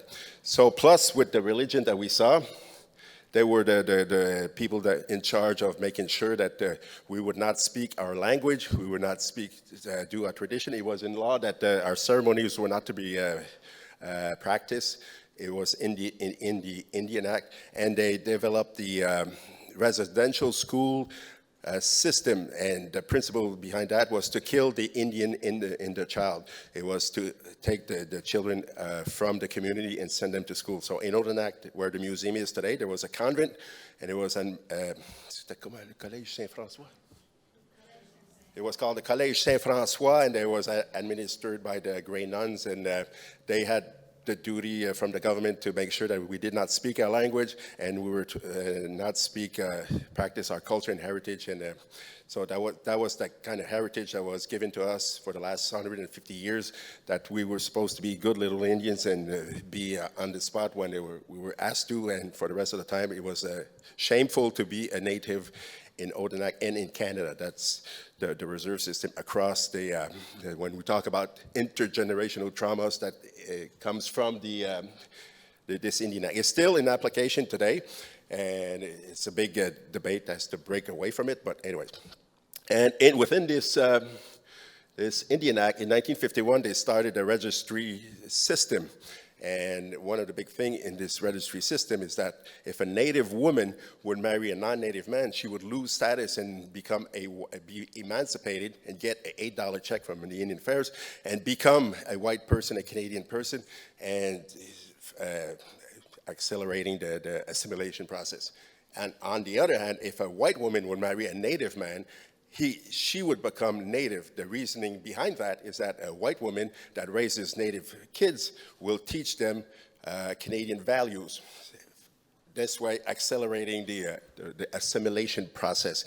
So that was a well thought out Indian Act. And just a quick note, it was the South African government, when they did the apartheid, it's a direct inspiration from the Indian Act. So that they came to Canada to see how we did it through our residential school system, because the people in Odanak, the Anglican, we'll talk about the Anglican, they were sent to residential schools in Ontario. So my family was sent to residential school, except my mother. She was, and my youngest aunt, she was, they were too young, but the older ones, they all went. My Uncle Walter, Uncle Freddie, and the Benedicts, the halves of the Odanak, they went over there. So they'd leave for 10 months and come back for the summer, but when you're 10 months away from your mother, away from, because my grandfather died when they were young, but that link to your culture, your loving family, was broken. And in the school, they would tell you that it's bad to be native, it's bad to be to speak a language. When you're at home, you're told that it's bad to be native. So it kind of develops a shameful approach of expressing your nativehood. So when they talk about these traumas, this is what we had to deal with. And my heritage was that my mother, she didn't learn the language because her mother, she said, you will not speak the language because of all the violence and racism that we are receiving when we speak our language. For the love of my children, I will not teach you the language because I don't want you to go through what I went, the hardship that we went through. So we'll just keep quiet because there's too many white people and too many hateful and shameful. That's it. So that's the Indian Act. But the basket trade of the Watso family. It's a nice title.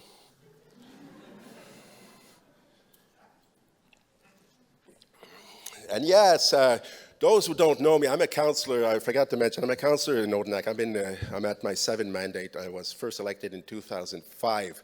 And I was branded as a racist, as a toxic individual for speaking about the Native issues, for speaking against cultural appropriation. I was branded as a radical extremist and by people in Odanak and by people in Vermont, and all those Facebook warriors that keep attacking me. But that's the cost of integrity and of truth, because you gotta speak that.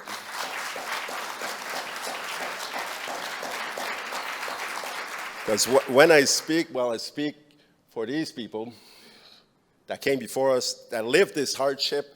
And we had to go through all this nonsense and these vile aggressions of the French-Canadian people and the Canadian people in general. Not everybody's racist, but there was a time when it was more, not more, but anyways, there was a lot of racism all across.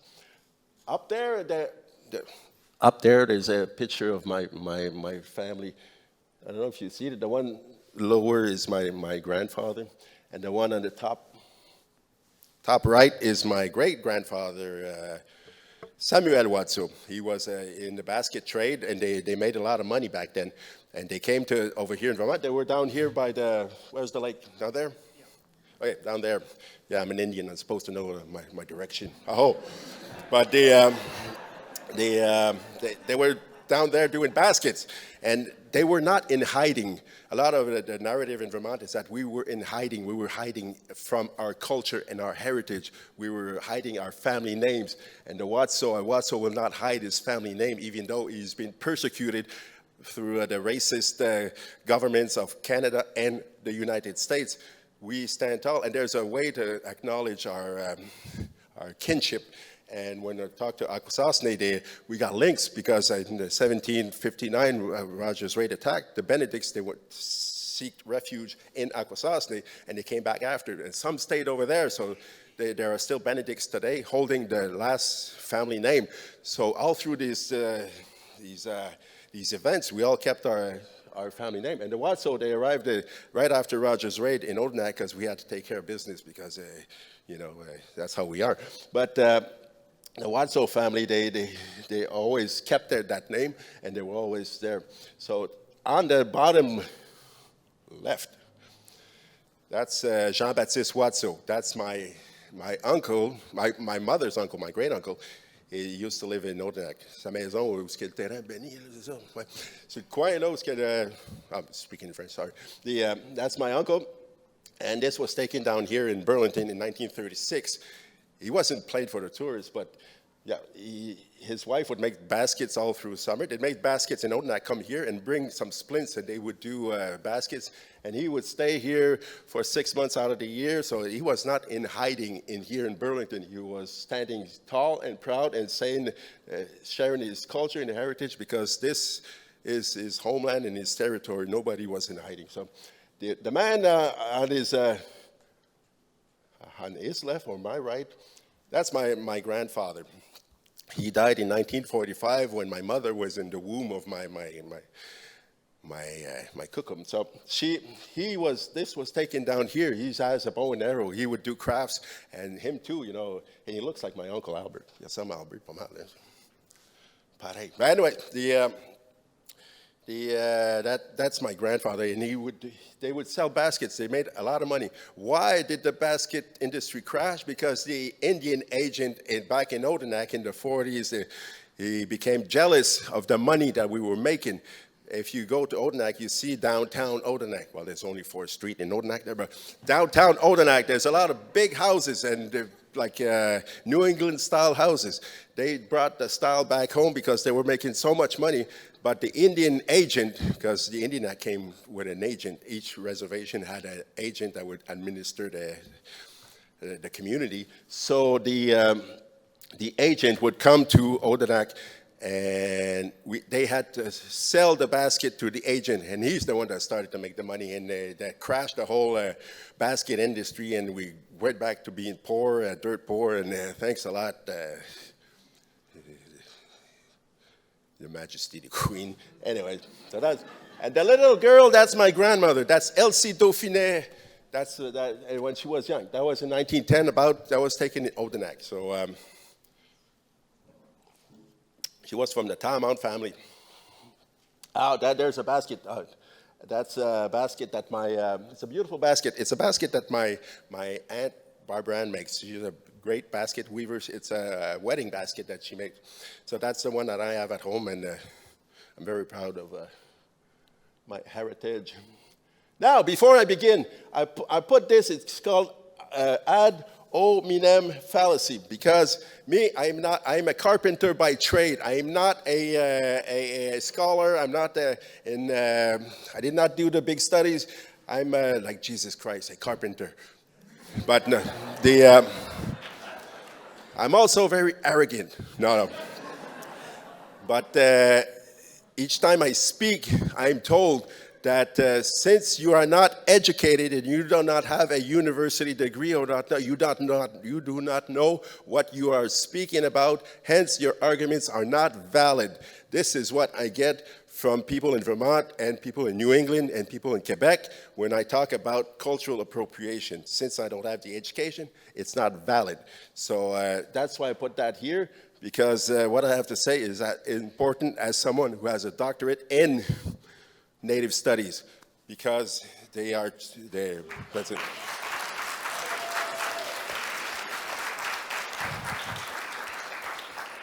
Okay, are you done? No, kidding. Now, being Native, you got to remember, humor is always a part of serious issues. That's how we are as Indigenous people. So the people on the right, this is an old picture of the Abenaki. I always try to say that that's my great grandfather that came to Odanak in 1760, Jean-Baptiste Watso, and his wife, Mary Obomsawin. So put that in your history books. Now, in Quebec, there's what we call the Amerindian Police. It's a police force for all 11 nations, and it was all regrouped. They had the brown cars, they used to call it. It was created in 1972, and it was defunct in 1997, and it was a police force for all Indigenous community. And that's why they call it the Amerindian Police, because back in the 70s, that's how we were called, not Native, we were past the Indian mode, but pre-Native, so that's where we were, post-Aboriginal, anyways. So that was the logo of the Amerindian Police, and their logo was, as long as the sun will rise, the river flows, and the tree grows, this will be Indian land. So that was the Amerindian Police logo, and it was on the Band Council of Odanak. And Homer came to Odanak, took a picture, and it became the St. Francis Sokoki and now the Abenaki logo that you see on the right. When you see the Abenaki Vermont logo, well, that was a direct copy of the Amerindian Police of Quebec. Boop. Now, the person on the right is my Uncle Walter. That was taken at the Chapleau Residential School. He was taken away from Odanak and sent to the residential school. And he was a beautiful man. And I love my Uncle Walter, and I love all my uncles. And he went to the residential school. And when he came back, he went to the States because my grandmother, she sent all the kids to the United States for work, except my mother. She was the youngest one, so she kept my mother, and everybody left. And some came back, and eventually my Uncle Walter came back in the 70s after he did his service. Even if he went to residential school, a government institution, he still had it in his heart to go serve under the flags, and he was in the Navy, as was Homer St. Francis. So there's a link there. Oh, I see the American flag out there. So he served for the American Navy. Do we say American Navy? The U.S. Navy. And he was a proud veteran, and he always was. He was in the VA and all that. And that's him with Homer St. Francis in 1977, bringing a resolution to the governor that he recognizes the St. Francis Sokoki tribe of Vermont, Abenaki. And he deposited the resolution. And that's him, Homer. So those who don't know, that's Homer. He was the first one that started claiming to be Abenaki, and the guy was a Polish ancestry and French-Canadian ancestry from Chambly. Like most Vermonters, the French-Canadian came at the beginning of the century to New England, Vermont, New Hampshire, Massachusetts. Where's Massachusetts? That way? So anyways, they came to work because there was no work. It was an agricultural Catholic society in Quebec, so it was a lot of hardship, big families, so they came at the Industrial Revolution in New England to work. And a lot of the people in Vermont, that's why people still speak French in Vermont or New Hampshire, and that's why they got French-Canadian names. Even if you pronounce it in English, when we see them, we know that they are of French-Canadian descent. And like most French-Canadian, at the beginning of the colony in the 1600s, everybody got hooked up with a native chick in Quebec, so they linked themselves to this ancestor in 1625. One of the most popular in Quebec is Marie-Sylvestre Métabitouat, and she was born in 1625, and people are linking themselves to her to claim native ancestry today. That does not make them native. That makes them a white person with a native ancestor. So we're talking about 17 generations behind to claim native ancestry. When I see my Uncle Walter, I can see that he is a proud Abenaki, and he has just doesn't have the trait. He is Abenaki. So, the rise of the hippie movement. Yeah, in the 70s, everybody, that New Age movement, everybody wanted to reconnect because they fell apart from the personal, not fell apart, but how do we say? They were in search of themselves. Yeah, that's it. Everybody was trying to find themselves, and they went through these esotericism, and then they went through the native issues where they could reconnect with the native spirituality, where we, under the Indian Act, were denied access to our own spirituality. People came in and started to interpret what they thought native spirituality was, and they started feeding people that spirituality. And so the whole hippie movement started to indigenize itself through the 70s, and Homer profited from that.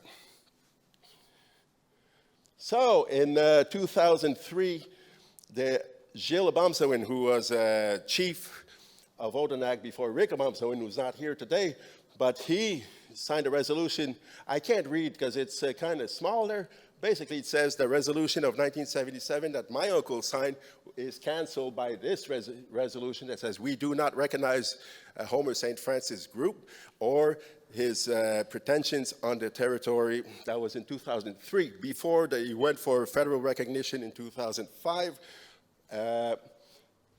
And the other one was reaffirmed in the 1st of April, 2019. Yeah, that's it, 2019.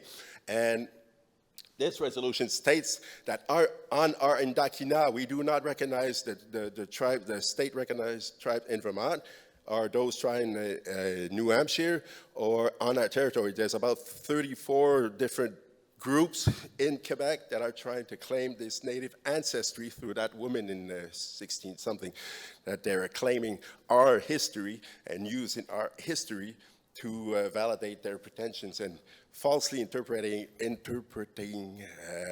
registry, birth certificates, and ceremonies, and family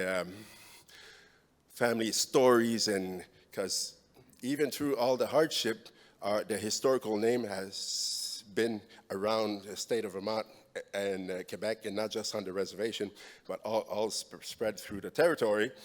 And these names have always been there. We were not in hiding, and they are still there. And Odanak is a 2-hour drive away, and we still have those historical names attached to us, even if there was a lot of trauma, loss of culture and heritage, and a lot of mixage there of mixed blood. Those history are still there. And when we talk about our grandparents, we know the name of our grandparents. We don't say we lost, when people say we don't know who our grandparents are, no, they hid because they were hiding in Vermont. They were hiding. Well, that's your grandparent. What was her name before that? I don't know, but your grandparent is not that far away. That's your mother's mother. So you're not supposed to be hiding these things. And when you got 15,000 people stating the same story, sometimes it raises a red flag. So those, I don't know if you had time to read the resolutions or take a pause. Usually I don't talk that much. I talk in a week, this is what I talk usually. Can I get more water, mister? Sure. Ah, merci, Suzi. We're the invited people. Anyways, thanks a lot, Mr. Massell. Now, the definition of cultural appropriation and versus, I think I wanted to write versus cultural appreciation, because that's a big debate in Odanak, because I'm not supposed to talk about cultural appropriation in Odanak because I'm a toxic person and an evil person. But the definition of cultural appropriation is when you take elements of a culture that is marginalized and benefit from it.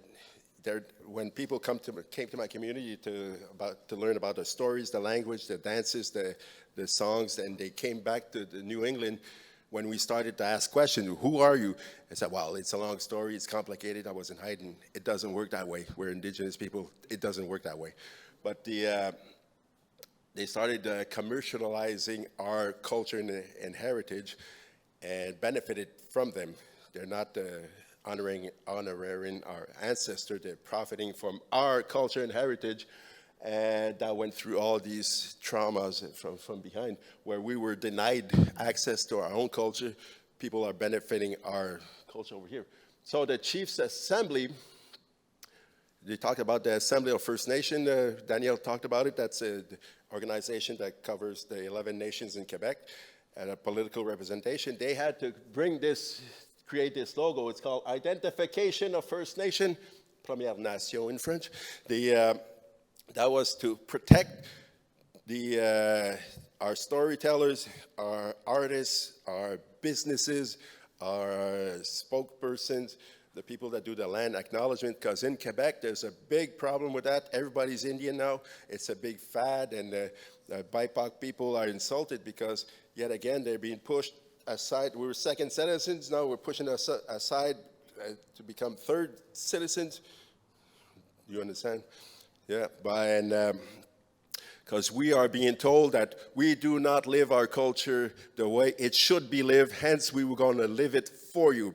So that's the message that's being said, and that's why we had to put this on, because everybody's doing land acknowledgement on behalf of First Nations people, and everybody's trying to be an Indian, and everybody's speaking on our behalf. They're taking our voices from the public sphere, and we are just, for the last 20, 30 years, reconnecting with our culture. The youth are reconnecting with their heritage, and they're being pushed aside because people are culturally appropriating our stories, language, heritage, and the whole thing.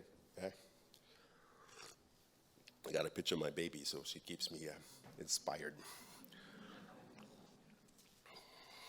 I'm doing it for her because I'm getting old and I'm tired of the politics in Odanak because, like I said, it's a taboo subject. We're not allowed to talk about it. We're not allowed to talk, let's say, about the Bruchak family. We're not allowed to talk about the Pouliot family. It's pushed aside because they're good people anyways. They're doing it to honor us, even though it's been debunked that they're not Abenaki. And you know, I've known Jesse like for 25 years, and I know he was a fraud there from day one. But we're not allowed to talk about these issues. But he's a good guy anyways. But that's it. He's profiting from our culture, from a culture that is not his. Oh. I told you it was going to be heavy topics, but it has to be said. Boop. Then we talk about the red flags that pretend Indian wave. I'm almost finished. There are red flags. What is a red flag? It's a red flag there, come on. And I'll talk also about tactics that pretend Indian use. Red flags, quickly and briefly, because I'm getting tired and exhausted. Red flags are blinking indicators that wave at you. They are not evidence of anything of their own, but when they start adding up, pay attention, and look more closely. Oh, thank you, Leanna, for your document, because I did a condensed thing. Red flag number 1. Pretend Indian will have a Western spaghetti Indian name, self-bestowed or given by other pretend Indians. Is not a citizen of a sovereign federal recognized nation. Another red flag is immediately become defensive and angry when you ask them where they are from and who their families are, which is a simple cultural norm amongst real Abenaki. We saw the names, the family names. We can link everybody to those names. They dress like our ancestors. They can be better than us. They say, I don't have to prove anything to you. I don't need a U.S. government card in my pocket to prove to you. Indians have to prove it. So what makes you special? And every citizen of every nation has those cards in their wallet. It's kind of a hypocrite. It says, they say, another red flag, I am not a tribal member because my ancestor hid to avoid being documented. Yet somehow everybody else is documented. They say, long ago my ancestors concealed the fact that they were native. They label the people that are claiming the Abenaki of Odanak cowards for succumbing to the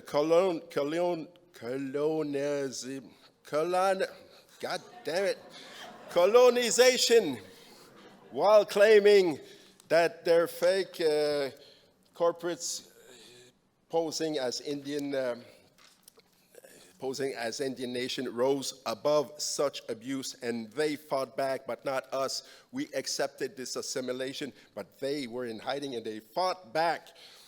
They use family pictures and rely on phonotype to prove they are Indians, like the Bowman Obomsawin thing. If you're Bowman, you're automatically a Obomsawin. Just look at these pictures of my grandma, and you can clearly see she was an Indian. But the DNA test, don't do DNA tests, please, okay? Drop the word aho after everything. Aho. And they claim to be shaman. That's a big thing. There's a big racket there. They claim to be shaman and doing the spiritual things there. They have zero tribal community affiliation or kinship, yet they try to out Abenaki, the Abenaki. That's me. That's these people down here. That's Richard over there. The tactics that pretend Indians use, they collect legitimate Abenaki friends in real life, especially on social media. A lot of Facebook warriors out there. They actively seek to be adopted by real Abenaki. They join Native causes on social media and in real life. They spend lots of time helping and developing friendship and loyalties with real Natives. They take hundreds of photos of themselves doing Native things, like they take selfies at Standing Rock or at the tribal council or in front of the Montpellier, the thing there, the Senate, your big wigwam there. They pose with chiefs, like real chiefs and Native musicians and other tribal ambassadors. They take pictures of themselves at powwows, cozying up as many real Natives as possible, and all of this to post on Facebook as if they're the best friends or family with all these people. They go to great lengths to create these Native personas. They complete with regalia, fake names that sound Native. They do these things so that no one will challenge them because they are so nice. This is very important. They always come in a friendly way. When they came to our community, they didn't come to our community to say, give me your language, give me your basket, give me your stories. They came, they were so nice, they were so friendly. They do it to cement friendships so that they are never challenged and will have real Native friends who will defend them out of sense of loyalty. It's akin to Stockholm Syndrome. It's the most insidious tactics used. This further divides, very important, it divides real Native people and is toxic to us because real Native will end up defending these pretend Indians, their pretend Indian friends, and other real Natives and they will not defend other Natives who are hurt by these people. Deflection, take notes, kids. Deflection and avoidance, these are two of the most common tactics. We were told that we are here to commit a cultural genocide by attending the University of Vermont. This guy here was threatened to lose his job because he invited us. I am an Abenaki. I was born in Odanak. We had to leave Odanak because of a domestic violence issue, but we came back and we rose above adversity, and we are told that our voice is not to be heard. We are victim of colonialism by these pretend Indians. They will harm real Abenaki in order to protect their imaginary Abenaki persona at any cost. And what is the pretend Indian goals and motivation? Are you tired of hearing me? It's okay. They make lots of money teaching at university. They got scholars in your university. They got scholars in this university and all across New England. Oh, I'm so mad. No, I'm not mad. No. They make lots of money teaching at universities where they push out real Natives and usurp the space reserved for Natives, often writing books when they never speak, wrote, or taught the perspective of a Native. They reinterpret our history to accommodate the narrative of these pretend Indians. So when they say the pretend Indians, they say we are validated by scholars, but these are the same scholars, part of these tribes, automatically validating their pretension. They sell tribal membership to people for $40, depending on the tribe. They sell fake Native arts jewelry, and they play in movie roles, they write books, they do conferences. They appropriate all kinds of fun through the state that should go to real Abenaki. Other gains that they have, they take eagle feathers that are meant for Native people. They use the fishing and hunting rights that are treaty rights meant for real Abenaki. They use the property tax exemption for their fake tribal grounds. They distort our culture and language beyond recognition. Why, you may ask? Oh, I just answered it. It's all about money, pride, and ego. They are erasing us by replacing us. That's all I had to say. Aho.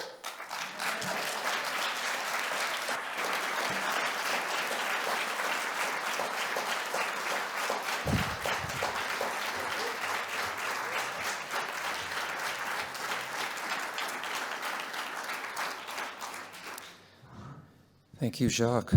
Mali Obomsawin, Dartmouth grad, Abenaki musician, community organizer.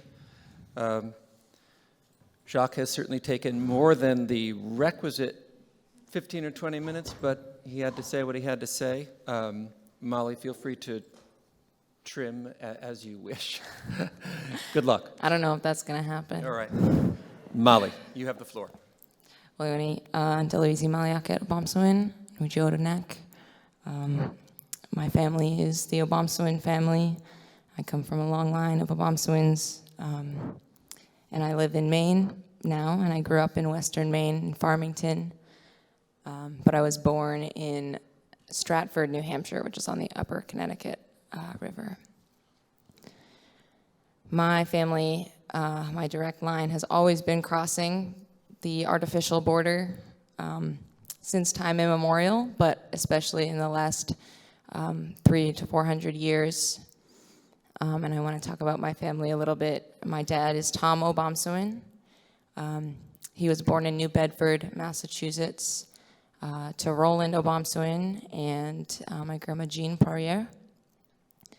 And his father, Roland, was one of 8 children by Evangeline Duquette and Chief Simeon Obomsawin. Hector Obomsawin, not Chief. I skipped a generation. And Hector and Evangeline moved from Odanak to New Bedford in the 1920s.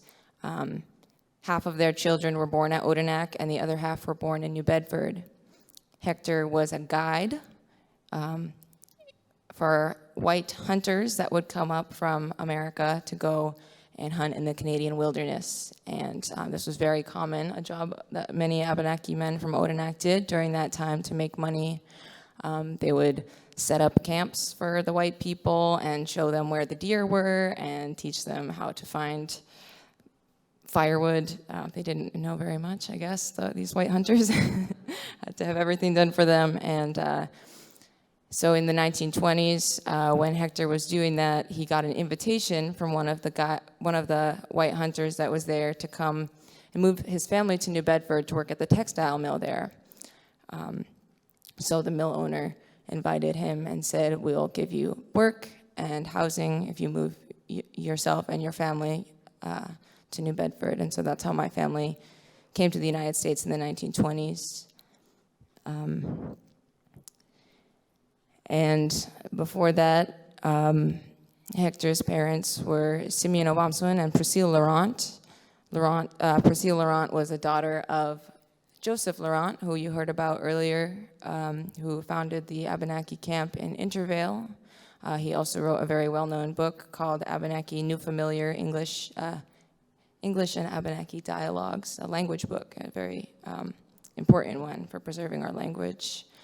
And like my relative Daniel said, that camp was in operation between 1885 and 1994. Yep. So my family, for generations and generations, have been crossing that border. And notably, the camp that Laurent founded, Joseph Laurent founded, he was famous for bringing people, Abenaki and Sokoki people, from Odanak back to the lands of their forefathers. That was his mission in founding that camp, that settlement. And so you see that the Abenaki identity, even though we were at Odanak, we remembered where we came from before Odanak, because in fact, Odanak, as a reservation, as a mission, was founded in the late 1600s, and it was a place where lots of Abenaki people from New England, from southern New England, Massachusetts, New Hampshire, Vermont, and Maine, took refuge over time. So during the colonial warfare and the era of disease, what we call the Great Dying in the early 1600s through the King Philip's War, Abenaki people had to leave our territory in order to survive, at least leave our major villages that we had along the rivers, right? And so we all funneled in. You saw those maps that Suzi shared. We went up the Connecticut River or up the Hudson River through Lake Champlain, up the Richelieu River to what is now St. Francis, Alcigontec. Or they went, after massacres in Maine, they went up the Kennebec River and the Dead River and the Chaudière River over the other side of the territory to Odanak, right? So over the 1600s and 1700s and into the 1800s, our people were all going north to the safety of Odanak.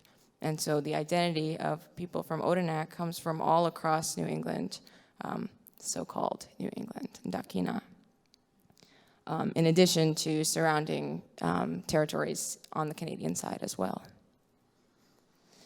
So my dad grew up in New Bedford and eventually moved with his mom and dad to San Jose, but in the 1980s, in the wake of the American Indian movement, my dad decided he wanted to reconnect with Odanak because he was the first generation to be away from Odanak in that way. And so he moved his son, my older brother Adam, and Adam's mom Star to Odanak in the 80s and reconnected with family that he hadn't known. So my cousin uncle, Chief Rick Obomsawin, who should be here today, was one of the first people my dad reconnected with, and as many English-speaking people as possible at Odanak, because he's still working on his French. And he also decided that he wanted to go further and reconnect with a much older circle of Wabanaki people in Maine. So he ended up going and meeting our relatives from the Penobscott Nation and doing ceremony on invitation from Butch Phillips of Penobscot Nation and Barry Dana of the Penobscot Nation. And so he rejoined the ancient circle of the Wabanaki Confederacy in that way. And we were embraced.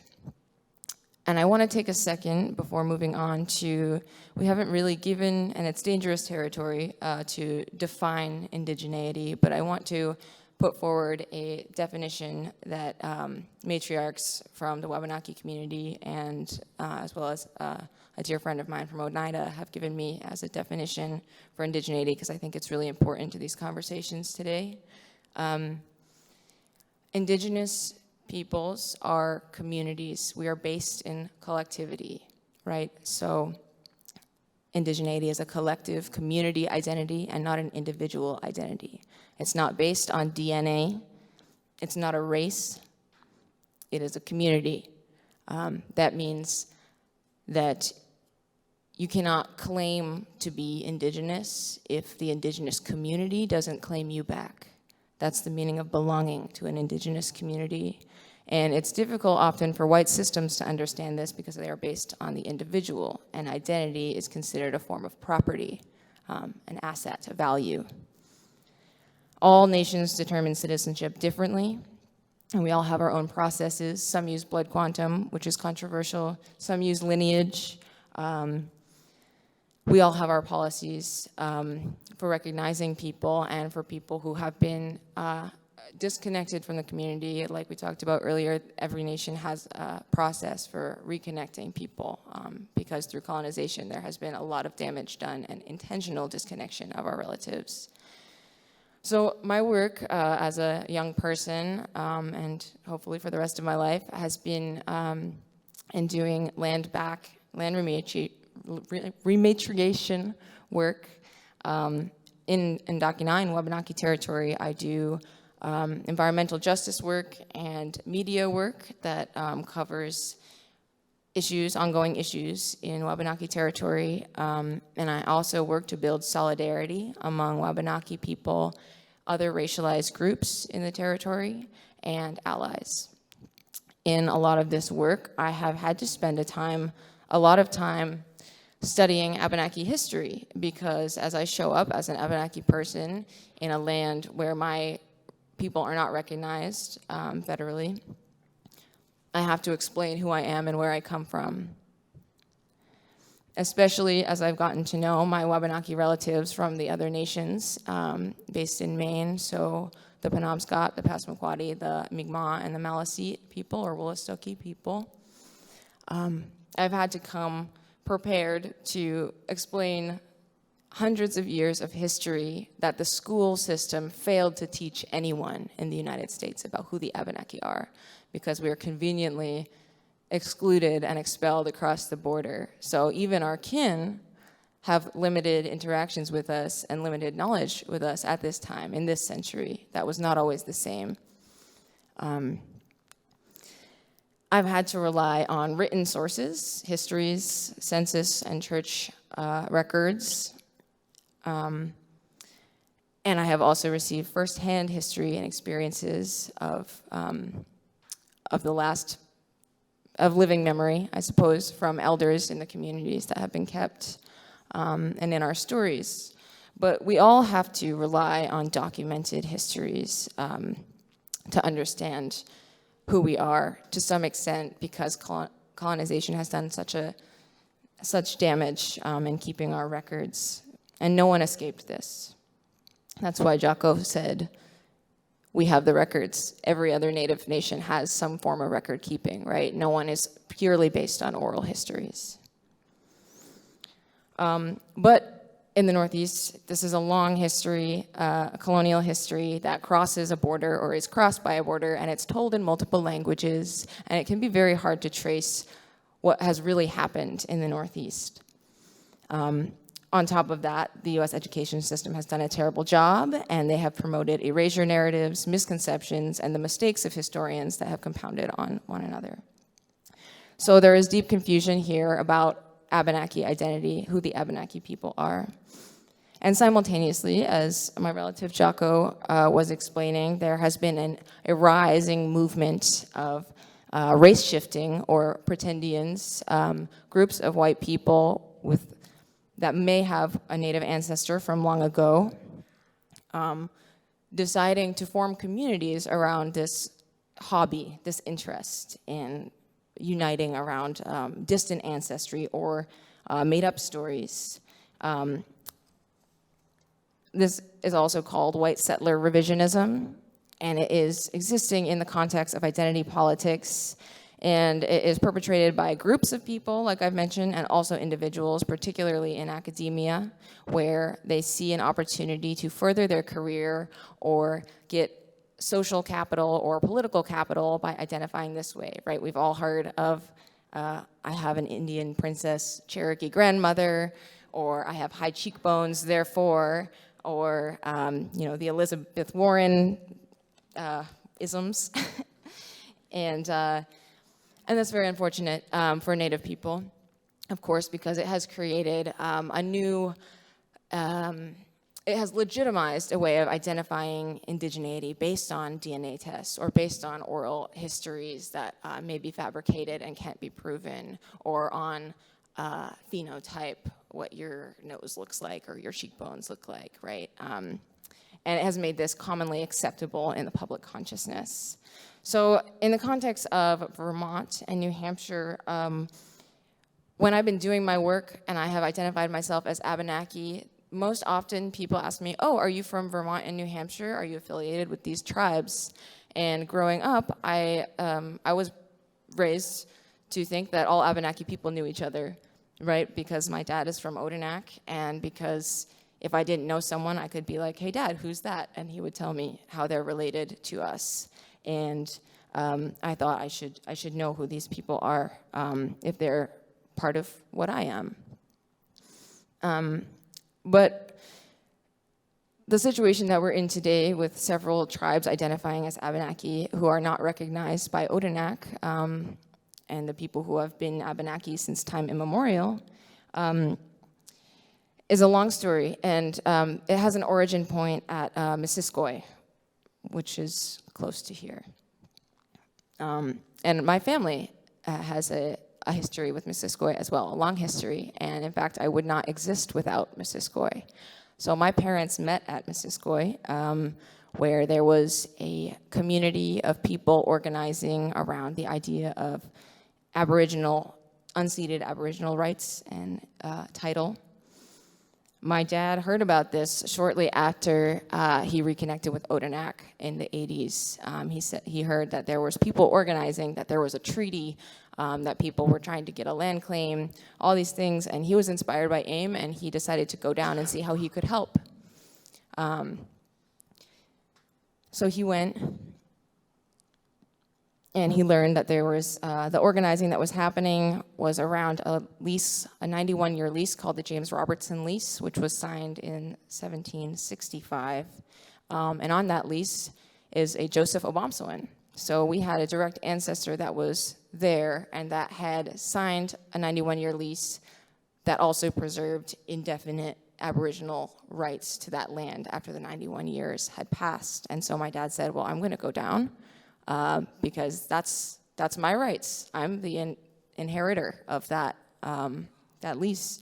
And so he went to see what was going on.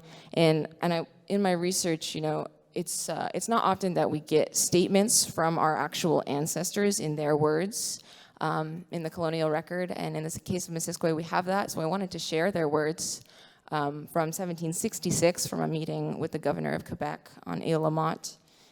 They say, "We, the Missisquoi Indians of the St. Francis Abenaki tribe, have inherited that part of Lake inhabited that part of Lake Champlain known by the name of Missisquoi since time unknown to any of us here present." And I want to underscore that they identify themselves as the Missisquoi Indians of the St. Francis Abenaki tribe. And all of the names on that lease are also names that are seen at Odanak. So the people that were there was historically documented about 20 wigwams, so 10 to 20 families living there in the 1700s, and they are all identified as Abenaki people from St. Francis, that is Odanak. And at Odanak, we remember Missisquoi too in our stories, in our songs. We have songs that tell the story of one written by Ambroise Obomsawin that I was translating for a project I've been doing that tells the story of a beaver coming to an Abenaki woman at Odanak and telling her to protect the village because they're coming for your land. This story takes place at Missisquoi in the song, right? And that's an old song. And we have stories that tell about going down to Lake Champlain and doing medicine journeys there. So we know at Odanak we remember Missisquoi as well. So in that community, they were doing lots of direct actions, fish-ins. They made new license plates that said Abenaki on them to try to trigger lawsuits to be able to claim jurisdiction, right? These are common tactics in the American Indian movement and going for sovereignty in the United States. And in that community, my dad became the treasurer, and he became a council member under one of the first chiefs there, Homer St. Francis, who we talked about earlier. Homer St. Francis was a fairly divisive figure. This is well known by many people in Vermont. He was very aggressive. He was also an alcoholic. And while my dad was treasurer, he learned that Homer had also been embezzling money from the tribe or from the community. So there was corruption there. And at a certain point, a couple of men from a Delaware corporation came in and offered to Homer. They said, "We'll bankroll you and your petition for federal recognition," and they gave him $50,000 in cash, and they said, "if you promise to build a casino and give us a share in it once you get recognition." So it quickly became corrupt there, and my dad soon wanted to leave, and I asked my dad if he wanted to give any testimony about how things went from the organizing at Missisquoi to the situation we have now, where suddenly there are several new tribes that popped up all across the state, and he said this: "I didn't see it happen, but I heard Homer would give people citizenship at his discretion," citizenship to the Missisquoi community, which partly went along with his sovereignty issue. His argument was, if you're a sovereign nation, you can naturalize people to your nation. He said, "Buy me a drink and I'll make you an Abenaki," that kind of thing. He wanted the numbers for the federal recognition petition. So there ended up being a lot of people on the ban list that had no good reason to be on there. That's when a lot of the shit happened. Anyone and his brother could claim to be Abenaki, like Fred Wiseman. He was on the ban list, claiming all these things, having access to job preference based on the identity. George Gormley, Darryl LaRock, other wingnuts calling themselves chief and running around with headdresses on. It was offensive. Joseph Bruchac was one that they would call on for donations to the tribe. They claimed that one of their ancestors whose name was Bowman, changed the name from Obomsawin to Bowman, but there was no documentation to prove that. Some people likely had real connections, is what my parents took away, but some obviously didn't, and it became very easy to claim falsely without being able to prove anything. And so this situation created the fallout that we now see. People who couldn't get recognition from the Missisquoi community, or people who just had ideas of their own, went on to start their own bands, Nohegan, Kawasuk, Kawasik, Elnu. Many of them started with groups of people who were doing reenactments of Abenaki people. They didn't have a community to claim them, if we're going back to our idea of what it means to be Indigenous. So they formed groups so that they could claim themselves. Simultaneously, there's a rise of the Eastern Métis movement in New Brunswick and the eastern provinces of Canada, and these groups in Vermont are reaching across the border to form alliances with them. And it's frustrating because a lot of people say to us, don't you have bigger things to deal with, like fighting the colonial governments and fighting getting your land taken and poverty? And it's really upsetting because we do have these bigger fights to fight. We don't want to be here fighting this, but these fake people who are stealing our identities are getting in the way of us addressing bigger issues because of all of this confusion, and I want to make that really clear. They're misrepresenting us and what it means to be Abenaki. They have excluded Odanak and Willanak on everything pertaining to us. They've taken credit for things that Odanak and St. Francis has done throughout history, raids that we have fought, ancestors that we have buried, and the coroner calls the wrong people, and they have repatriated our ancestors without being able to prove any connection to them. They've taken our petroglyphs, they've taken our land, they learned our language from us, and then shame us for not being able to speak it when we had to experience colonization and the illegality of speaking our language, and they shame us for not being able to speak it when they have the access to it and the white privilege to be able to learn it. They've taken our stories, they've published our stories and copyrighted them without our consent, and they have even tried to trademark the word Abenaki so no one else could use it. This is the essence of eighth wave colonization. They've taken every aspect of our being, and our identities are the final frontier. And legally, they've used our treaties to get the rights for themselves here in Vermont and New Hampshire, treaties that our ancestors signed and rights that they reserved for us, and yet these groups are coming in and making good on those treaties. And the logic of it all, that you were hidden out, and you somehow escaped being colonized that way, but your ancestors, your families never told you that you were Native, or they never taught you anything, doesn't really measure up to the idea that you also have oral histories that you rely on to prove who you are. Culturally, in my work and in my learning as a young Abenaki person, traveling throughout the territory and making relationships with other Wabanaki nations, there's been a huge difference learning from community members and the communities in Maine who have cultural continuity, right, over time, where the community has never denied who they are or had the privilege to do that. They've never stopped being Native or stopped being a community. The lessons, the teachings, the ceremonies that I learned for them are so different from what I perceive the teachings to be in these other bands claiming to be us. When other people that aren't from the community, that don't have cultural continuity, claim to speak for us, our information and our teachings are diluted and they're inaccurate. They are giving the wrong messages, they destroy sacred Indigenous knowledges, and frankly, it is a form of minstrelsy, red face, and reenactment. But because this is an international movement of pretendianism, they use common tactics throughout the continent, actually. They claim lateral violence when we ask them who they are. They say, you're just so colonized that you can't see why my story matters. They say we're using blood quantum to judge them, which we don't use at Odanak. They shame us for not speaking our language, and they have the gall to do that when we have been living with the consequences of nativeness. They have legitimized claiming the identity based on cheekbones, family story, and distant descendancy, and they act like we are less evolved, cruel, or snobby for having these opinions.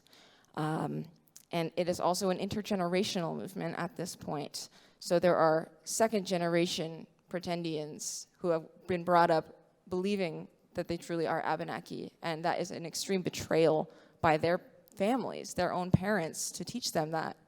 And I can't imagine dealing with that. And I can imagine why it would put people in extreme denial and defense. And frankly, as I was growing up, not really understanding the politics of this as a young person, it was really confusing, and I always having experiences with people in these, in the community in Vermont and New Hampshire, they were always very nice. Like some of us have said, you know, we've known these people for a long time. They always reached out to me. They were always very welcoming and inviting. They invited me to events. They gave me gifts. And in retrospect, it seems like a form of predatory grooming more than sincere friendship. So the results of this is that it disrupts the movements and healing that is going on in real Indigenous communities, and it disrupts our ability to learn our own culture. Race shifters steal our stories, and this occurs to the material and psychic detriment of Indigenous peoples. Non-Indigenous people who pose falsely, they falsely represent us, become thought leaders by theorizing indigeneity, shape academic and public discourse, inform think tanks and government spaces, educational spaces, and they love to portray us as eternally traumatized. They don't focus on protecting the land, defending relations and sovereignty, and in fact, many of the Eastern, quote, Métis groups in Canada have opposed Aboriginal rights. They cheapen the real issues and experiences of Indigenous people who do have traumas. They appropriate the real suffering of Indigenous people that they don't experience, and that these fake tribes supposedly chose not to experience by hiding. They conflate their struggles of not having family connections with hours of systematized separation from our families, rape, abuse, and cultural genocide in residential schools, and so on. They make it harder for actual Indigenous people to reconnect. People with close connections or kinship to community are often conflated with pretendians when they try to reconnect, which is devastating because these people have serious traumas and need to reconnect.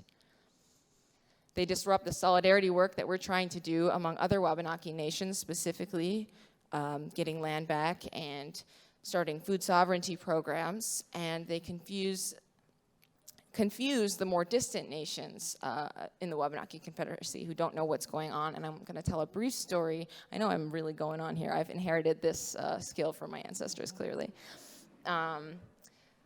Jocko and I think you inherited it directly from Jacques, right next to you.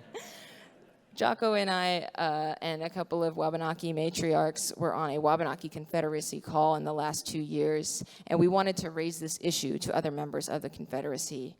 Because it's serious and it's really getting in the way of our work to strengthen the Confederacy. And we were shut down by members of a more distant Wabanaki nation because they were friends with Chief Don Stevens, and they basically slapped us in the face for bringing this up. And so there's division in the actual Confederacy itself over this issue. Remember that? Ultimately,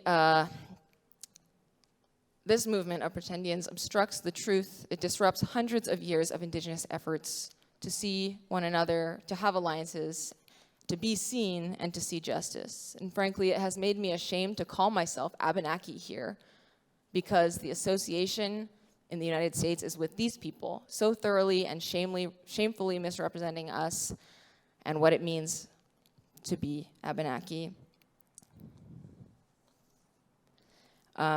There are a few in particular that are the leaders of this movement in Vermont. Don Stevens is probably the loudest, and most of you probably know who he is because of that. He exhibits typical white male dominating behavior, being the loudest person in the room. And since everyone is listening to him, it does not matter if he lies. This is a testimony from a friend of mine in Vermont who is from the Oneida Nation. According to an article in Vermont, only in hindsight did Stevens discover that many of his family's customs and practices were of Abenaki origin, supposedly, which is not how our culture works and our families work. In addition,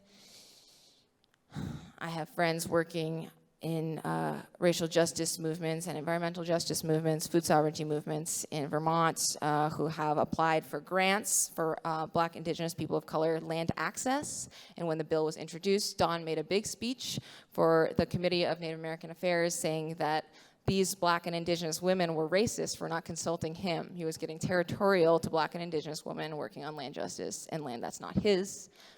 And he wielded his political power against them. He said, I just don't want one more ethnic group coming in here to steal lands again.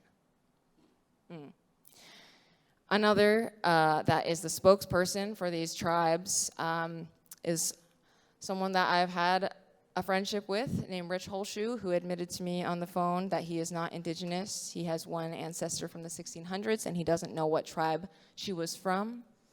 He admitted in front of witnesses that there is no requirement to be Native in order to be part of his community. And he claims to represent the Abenaki people as a spokesperson. He introduces himself in the Abenaki language and says prayers in public speaking engagements while not being forthcoming about his ancestry or lack thereof.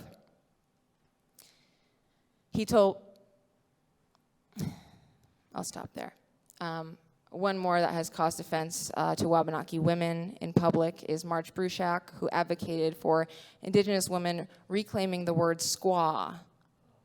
And that was deeply offensive. Their lies are so loud and their privilege takes up so much space that it has squeezed our reality and our existence as Wabanaki people out of the curriculums, out of public consciousnesses, and out of our rightful place as the first peoples in this land. And I just want to end by saying anyone who has a real connection to the Abenaki community, we invite you to reconnect and reach out and rejoin the circle. And for those who don't, there are so many ways to respectfully and appropriately be a part of a Native community without having to become Native yourself. We have lots of allies. We need allies. We're very welcoming. We're very open. We just don't want to be extracted from anymore. All my relations.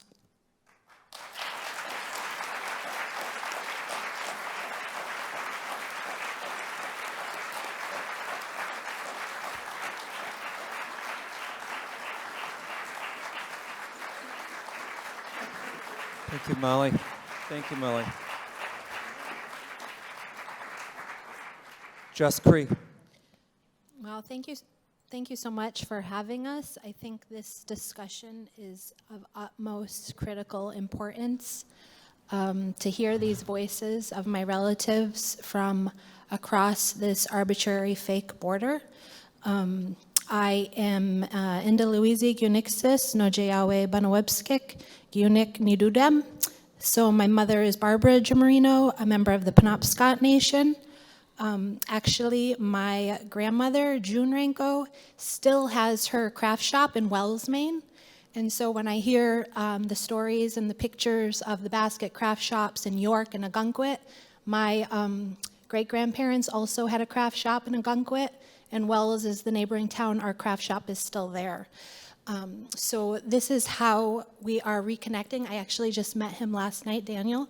And it's like when we introduce ourselves and we learn who our relatives are, even though they've been exiled to a completely different country, I'm still learning who my relatives are. And it's just so beautiful to have you back, coming back across the border home, where we can actually meet each other as relatives and kin. And so it's even more in depth, our relations, than I even knew. And so that's how we come to know each other as Indigenous people, understanding our family lines. And so our grandparents, and Watso too here, having a craft shop in southern Maine, like our grandparents probably were friends. And so it's also my first time meeting him. And so it's like welcoming family, long distance, long lost family, welcoming them home. And so to me, this is really critical work that I am really adamant about doing. As far as my ancestry, and how I became friends with Molly is on our reconnecting is my grandfather, I think from 5 generations back, half farm Nicola. So my grandmother June, and then her mother Emma Nicola, and then Joseph Nicola, who wrote the book The Life and Traditions of the Red Men in 1890. His grandfather, so my direct grandfather, half farm Nicola, Abenaki, was a survivor of the Narijwak massacre, where the Obomsawin family, Chief Bomazine was the chief of our village. And so as descendants of, direct lineage descendants of survivors of that massacre, it is only in the last 2 years that we've reconnected and relearned who we are and how we were once a village together. And so it is our work together as far as Penobscott, and so our village being in Maine, many escaped that massacre and went to Odanak. Many escaped and went to Penobscott and Passamaquoddy. And that is the story of not just our village, but of our whole territory. So from southern Maine, New Hampshire, Vermont, and where I actually was born and raised in western Massachusetts, that's our history, that's our story, that we were the Wabanaki people here, depending on where we were located, like Suzi mentioned, based on the river, where we were located, we were all relatives and kin, so we were all kin. And then some were pushed up to Odanak and Woollynock, some were pushed up to Bunwebskek, some were pushed up here. I was born and raised in western Massachusetts in the Connecticut River Valley. I also worked as a naturopathic physician in Brattleboro, Vermont for 10 years. So I see what's happening on a personal level as far as the erasure, the complete erasure of Abenaki people and the rewriting of history again. So our history was already taken from us, and it's being rewritten again by those claiming Abenaki identity who have no actual ancestry. So I want to stress this isn't about blood quantum. So on a personal level, when I meet a relative, I say, you know, who's your family? Where are you from? You know, what's your story? How do we relate to each other? And we're still learning that with my relatives today in our second day of being together here. When I ask those who, like of the Elnu, they call themselves the contemporary tribe. So apparently they just created themselves. So when I worked in Brattleboro, there was no Elnu tribe. And Indian country is pretty small, and we pretty much know who's who and who we are amongst each other. When I ask members of this contemporary tribe, you know, who are you? I get answers as vague as we come from various grandmothers and grandfathers. I have ancestry from somewhere in this continent. We come from many different nations. These are like really direct quotes. And so we know that there's absolutely no Abenaki ancestry. And so just in my direct vicinity, claiming ancestry bones that should be be going back to Abenaki relatives in Odanak. And so it's well known that in the area where I live, even with the Deerfield raids, these people here before you are the protectors of this land. They were the ones defending this place that that I live in, that we are come from. And so when they say we are the defenders of this land, I mean, it's well documented. The Deerfield raid was conducted by Abenaki from Maine and Odanak. And they were coming down continually to protect our territories. And so at this point, our territories have been usurped, been completely taken over by people with no heritage, no lineage, no connection. And then we have the actual Abenaki people here who are from this land, who have defended it, whose ancestry has been the ones, and because they've been exiled and pushed out, they've been completely erased from contemporary issues, land back, bones, ancestry, claims, petroglyphs, sacred sites, ceremonies. I've been in ceremony with local tribes in my area, Nipmuc, Wampanoag, that have been completely taken over by non-Indigenous folks claiming to be Abenaki. So it's really offensive. It's, and again, this has nothing to do with blood quantum. This is just, there's no connection at all. And so it's a very hard, but it's very important. And so, you know, they're kind of flipping it that we're the perpetuators of, like Molly was saying, lateral violence, but it's not lateral if they're not even,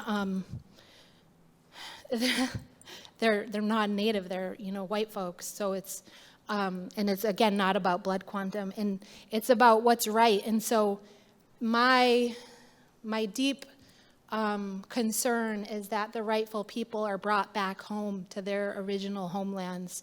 And so just to keep it brief, I'm just really happy that they've been welcomed back. This is actually my first time meeting them, and I'm just so grateful that they're here, and that I hope the connection remains and they're brought back to all their territories, that they are the ones consulted with, acknowledged, that their voices are heard, that we uplift their voices, and that the work that we're doing in reclaiming our ceremonies and our language and our connections as relatives and kin, as Wabanaki people, are brought back in the right people in the right places, and that it's not being completely taken over by these groups. You know, I've seen them use different tactics as far as, like, we're the American Abenaki, but, you know, Abenaki, like Molly and myself, have been here as well. So there's no Canadian versus American Abenaki. You know, it just doesn't exist that way. So Abenaki are Abenaki, and this is their homelands, and it extends all the way down the Connecticut River Valley, New Hampshire, the coast. And so it's critical that they are brought back home. And it's very difficult with this fake border, because they don't have the jurisdiction, they don't have the recognition. So it's basically up to us to be welcoming and create spaces like this. And so I really am grateful to UVM and David for the invitation. So, Willie Winnie.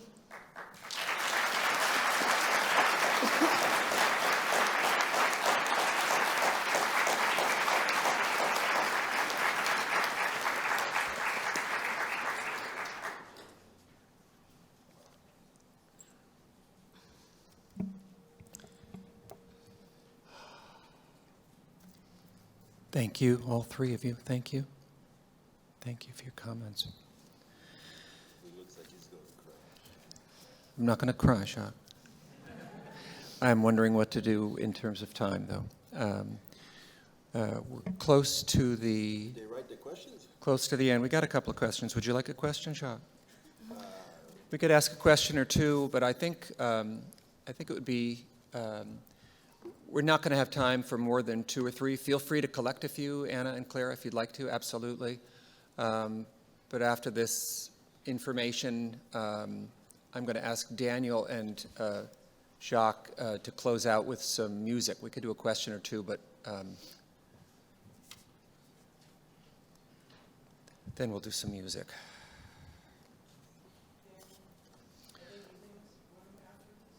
No, no. I mean, I guess we're not... we could be on Indian time. Yeah. We are already on Okay. Indian time. All right. Okay. Okay, thank There's you. a term called Indian time. It means Bring on the questions. whenever. But can we take a 5? Can we write your questions? We'll answer them. If you guys want to go eat, go eat. Write your questions. Hold on. Yeah, I'll answer it, but I got to go take a piss.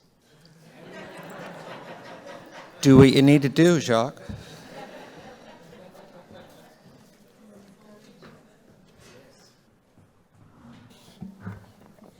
All right, Okay, let's do it.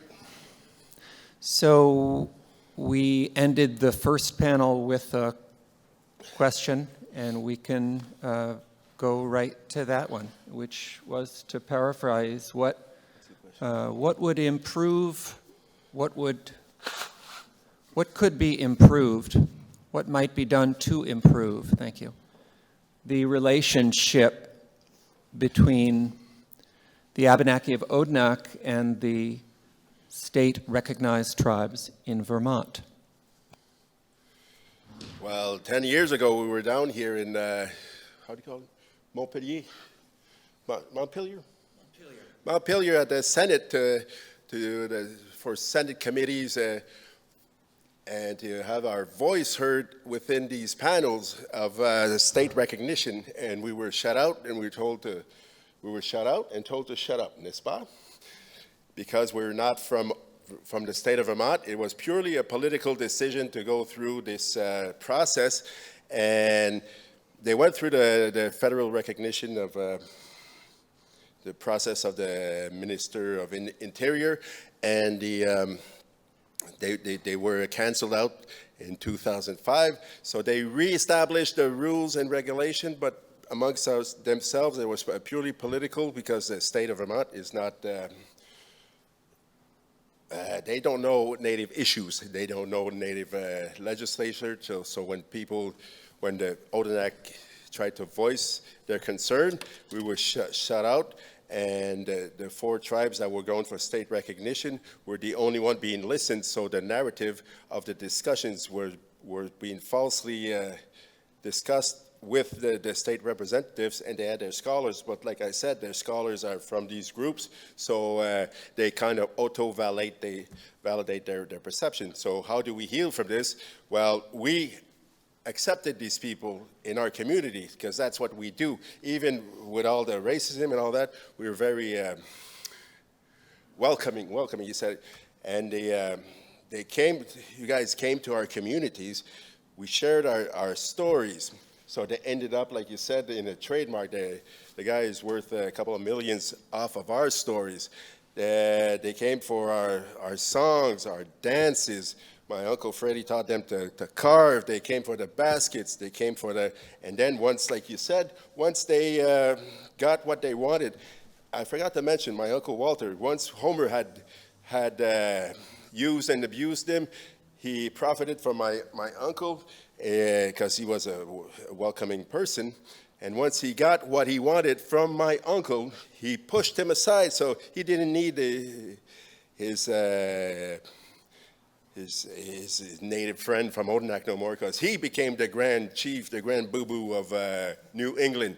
So he took the place, not the place of my uncle, but he took that place, and once he got what he wanted, he pushed all the Abenaki aside. And when we started questioning people, they just pushed us aside and said that we were expatriates. And so how do we heal from that? We welcome people, and they double-cross us, and they double down on the lie over and over again, and the trust has been broken. It is just to say that you got to stop the lie because, it's not there anymore. We are being replaced. That's the story. No, just...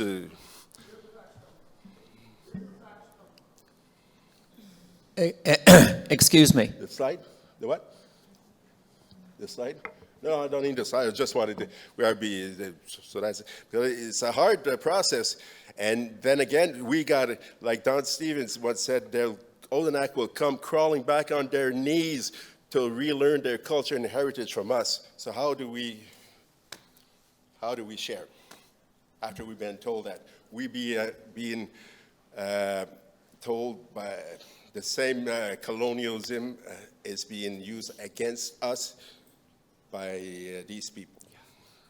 Molly or Can we Just say Cree? these people in the States? I heard it's an issue when you say this. But anyways, that's the thing. That's the reality. So it's hard. You won't see it in my lifetime. Okay. Molly or Just Someone Cree, has do you want apologized to weigh in? somewhere for what went down, and people in Odanak have to stop defending these people. Thank you, Jacques.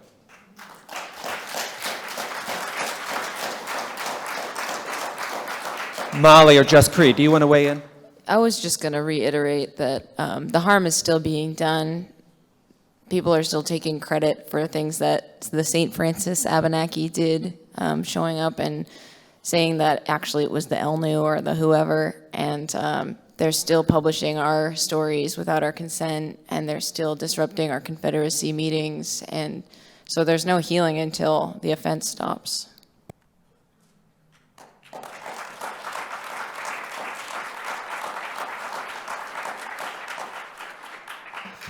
Question.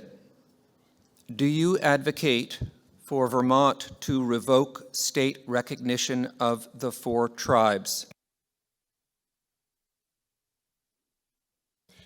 Myself? It was a purely political decision on the state of Vermont. It was led by a couple of politicians, and they ran it through the system the way that I'm not too familiar with the very little fine technicalities, because I forgot to mention at the beginning of this conference, every single word that is being spoken on this panel is being right now psychoanalyzed by this group and will be flipped around, and you, the state of Vermont, will be gaslighted to no extent that we are evil, and I'm used to it. I know I'm evil there, but these people that came here with an honest heart, they're gonna. Our message will be distorted, and you guys are going to be gaslighted. But the Abenaki of Vermont, no, the Council of Odanak and the Council of Odanak has clearly stated that we do not recognize these tribes. We did not recognize the process in 2009 and the state recognition, and we still today don't recognize it. And we think the state of Vermont doesn't have the legislative power to acknowledge who's indigenous or not. That's not of their resort, and 181 state legislators should go back and do their homework and revoke the whole thing. And start over. No yelling.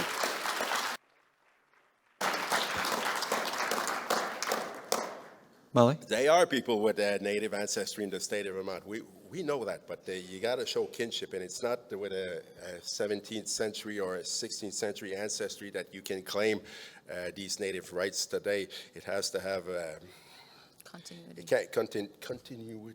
That's why I didn't say it. Continue with the. Molly? I would just say that if people have a connection, they should talk to the Wabanaki community. And the consensus is made by community. So the students, you got some research. I saw a stone outside that says integrity, respect, innovation. You guys got to do your homework.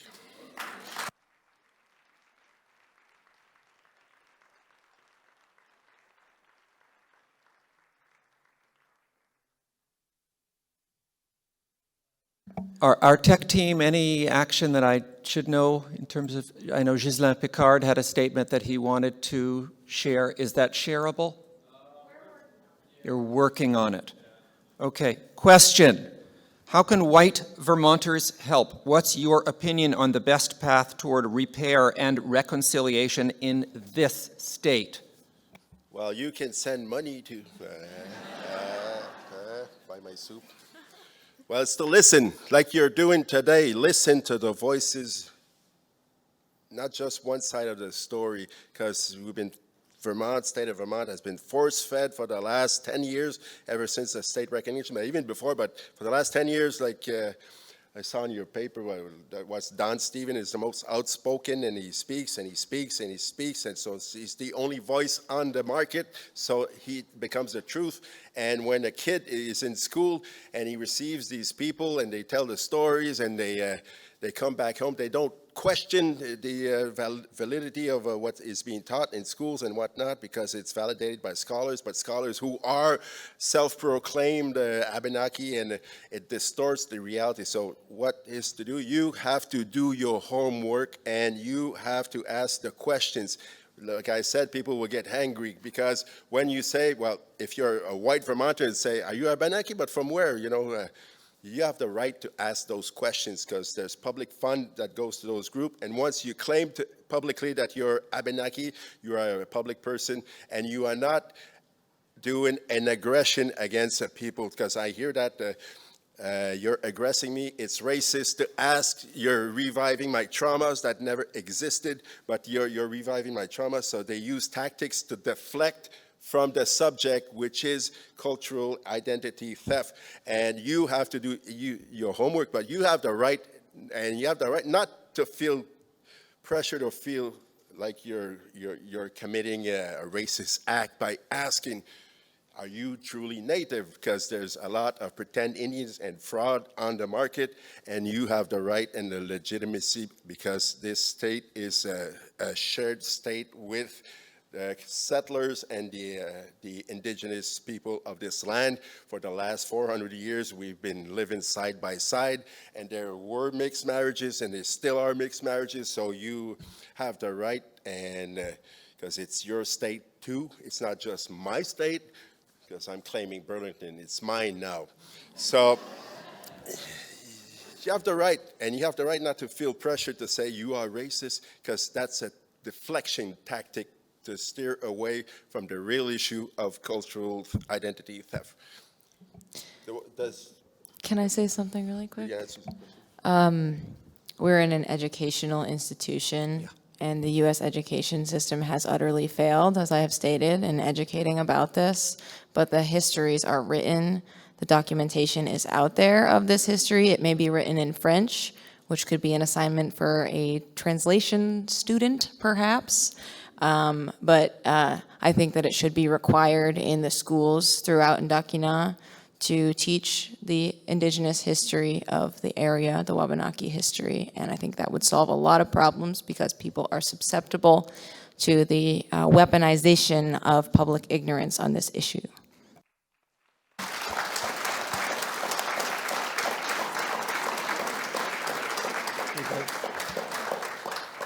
I think as individuals creating forums like this, spaces, invitations, welcoming back our relatives from across the border to welcome back home. So not just in Vermont, but New Hampshire and Massachusetts and Maine as well. So I think there's a lot that we can do as individuals, whether it's interviews, journal articles. I mean, we all have our gifts, land access.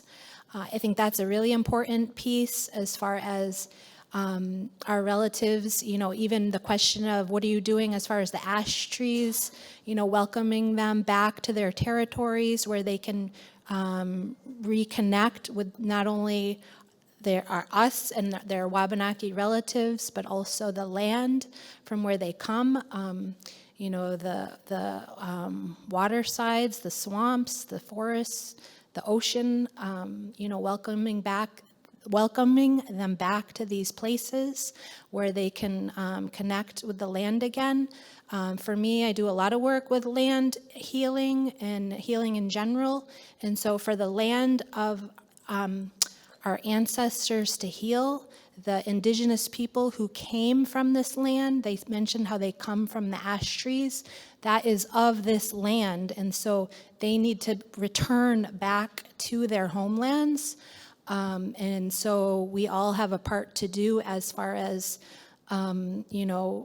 if we're a settler here on their homeland, making sure that we are doing our part to welcome them back home, not only for them, but for the land and for all of our well-being in order for us to heal those who come from this land, as far as our Abenaki relatives who are still living in exile and still pushed out, that they are able to return home.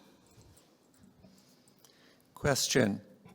It's a two-part question. What should white-led organizations that have inadvertently collaborated with pretendian tribes in Vermont do to rectify this? Second, do you wish these institutions to reach out to Odanak?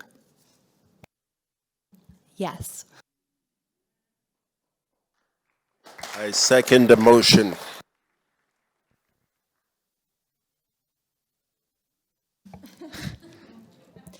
No, I think it's really important because I've seen land trusts in my area, different organizations really trying to do well and do the right thing, and they think they're reconnecting with Wabanaki folks and inviting Abenaki folks into the area, but it's really being usurped and taken over by non-Abenaki folks claiming Abenaki heritage when the rightful people who should be being invited back are still being erased, even in this forum where they're actually invited to hear.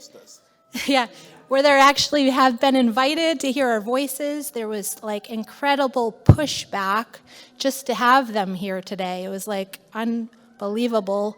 Letters written to legislators, like they didn't want them here, don't want to hear their voice. It's just utter insanity. And it's like, so if you're working for an organization, a nonprofit, a land trust, it is of utmost importance to be reaching out to band members, council members of actual Abenaki nations who have thousands and thousands of year history of these places.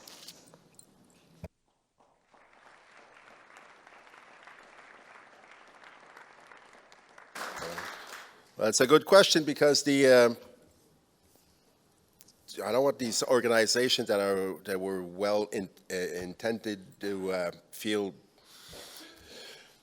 ashamed or just, you're doing good work and just you were misled as we were, so there's no problem, and you can still keep on reaching out and doing respecting Indigenous voice and also different minorities within the state of Vermont and reaching out to and doing what's right. Don't feel ashamed or feel that it's part of the process. Yeah, I would just say, especially as white people, you should hold other white people accountable. And if you know that that is the case, you can do it.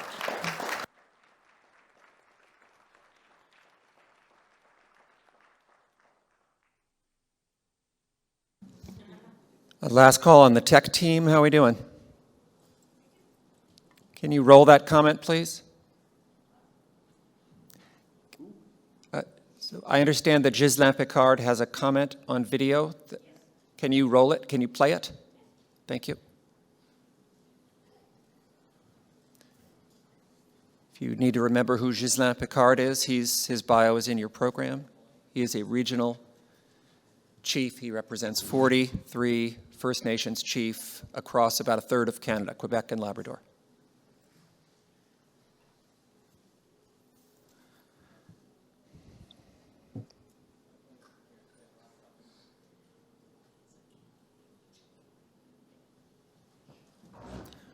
Koilotamic bohogad no nigan hatok namlden kahagat pish wait nabandi bihwanzi pasnamangi dimon nefesh mstiabetet ne chewan ne witmek kahagacha chewi mshkamagoden tajbat dinano to men stadmanet in chigana notni dot mukte we chicha mukte dat it was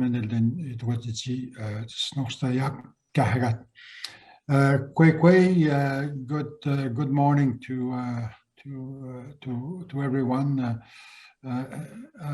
First of all, I would like to apologize to my sisters and brothers from the Abenaki Nation I would much prefer standing with them than having to join them through this recorded message.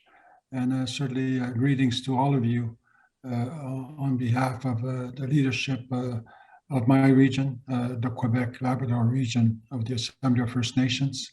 Greetings to all of those attending this dialogue this morning, this conversation about the Abenaki Nation, its members, their history, and certainly pleased by the fact that the people you have with you today are what I consider to be the knowledge keepers of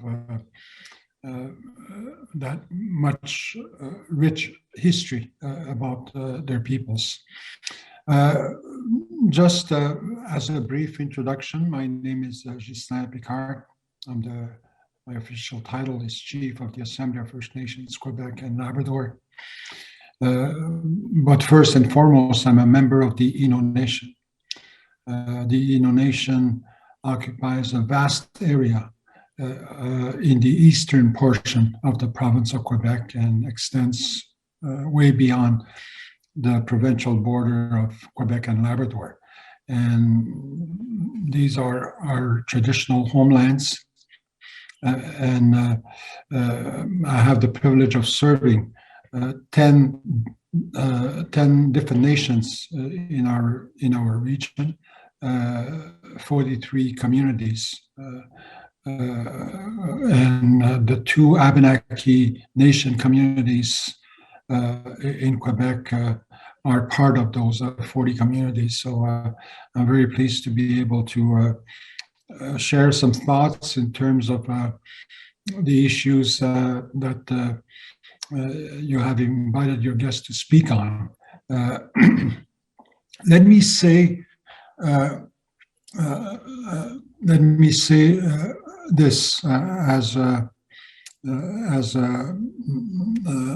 an introduction. We've had a very busy week. We've had the opportunity yesterday and the day before yesterday to hold our second in-person meeting in the past 2 years and beyond. Very much appreciated by the leadership. We always have the challenge of operating in both official languages in Canada, English and French.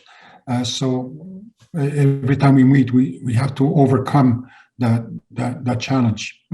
As well, what we need to consider is the fact that we represent diversity of nations, diversity of communities, diversity of socio-economic conditions. But what unites us is really our determination that we have this responsibility of ensuring a safe journey of our peoples through the strengthening of our own government structures. And I won't go in detail into the history of the last 300, 400 years. I think this history is probably better known now than it was before. But I'll say this. Where I'm talking to you from today, I'm at my home, and I'm part of the ancestral homelands of the Mohawk Nation near Montreal. But at the same time, Montreal was also a site where other nations would travel to and establish themselves years before first contact. And I would even add this, Montreal is also the site of one of the first major peace treaties to be signed on this continent, the Great Treaty of Peace back in 1701. At that time, 39 of our nations came together to sign a peace treaty with the French colonies. So that marks very important segments of our history, at least for the last 500 years. Going back to our meeting this week, we concluded yesterday with a very strong position on what we need to do at this point in time of our journey. Our chiefs have agreed to support the establishment of an office to support First Nations self-determination. Obviously, in trying to take concrete steps in supporting this endeavor in the coming weeks, months, and years, we will be guided by the UN Declaration on the Rights of Indigenous Peoples, which was finally adopted by this country, Canada, in 2010. It took the country 4 years between the adoptions by the General Assembly in 2007 and 2010 for the country to finally adhere to it. The present government passed a law in 2021, which is C-15, committing itself to harmonize the Canadian laws with the principles of the UN Declaration. The one thing that I would like to say, and this really refers to Article 32. Obviously, all of the 46 articles of the UN Declaration are very key, and as you may know, have been developed and negotiated with states over a period of 25 years. So it's a very important instrument, important document, and in our region, we have been guided by those principles. And referring to Article 32, it states, and I won't quote it, I don't have it before me, but it states that our own governments and our own authorities have the responsibility of determining who are members and who are not members of our nations. So it refers to our capacity, our responsibility to determine who is an Innu person, who is an Abenaki person. I think it's very important to also state that that article takes away that responsibility from any other government to pretend to have the authority to do the same. And this is the kind of arguments that we serve to the Canadian state on a regular basis whenever the opportunity presents itself, because it is important to understand that it doesn't belong to Canada or Quebec to determine who is a member of our nations. And it's very important that we make that clear. And in the same manner, it doesn't belong to the state of Vermont or the United States to determine who belongs to any particular nation. So this is what we've been guided with. And I certainly understand today that Indigenous issues have been at the forefront of any political process. It's certainly true for Canada, maybe true as well to a lesser extent for our neighbors south of the border in the United States.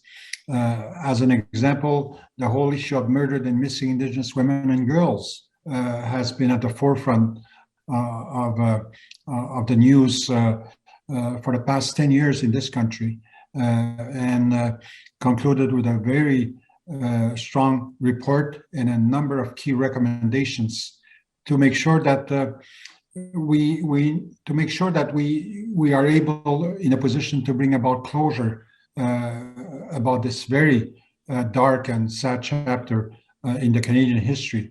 That's only one example, and there are many other examples.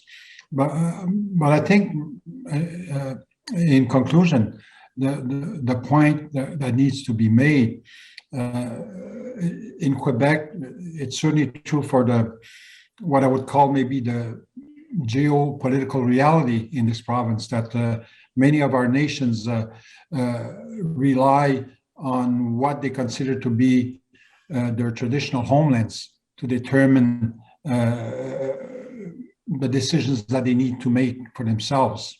And that situation in this province is very diverse. We have nations that rely on modern-day treaties, other nations that rely on historical treaties of peace or friendship, and many other nations, including the Abenaki Nation and the Innu Nation,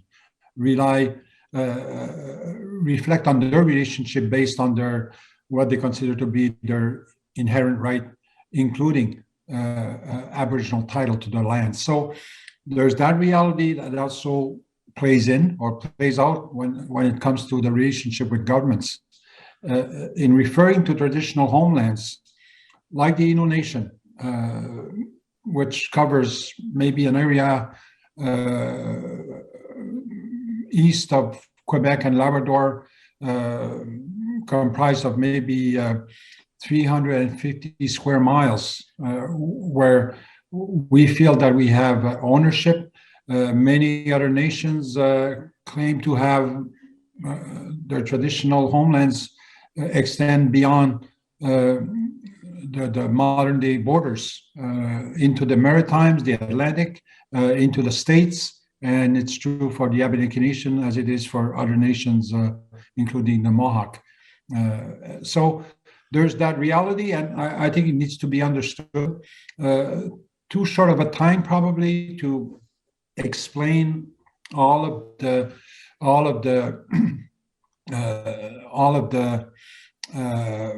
different interpretations to better explain the positions that we convey and the positions that we defend.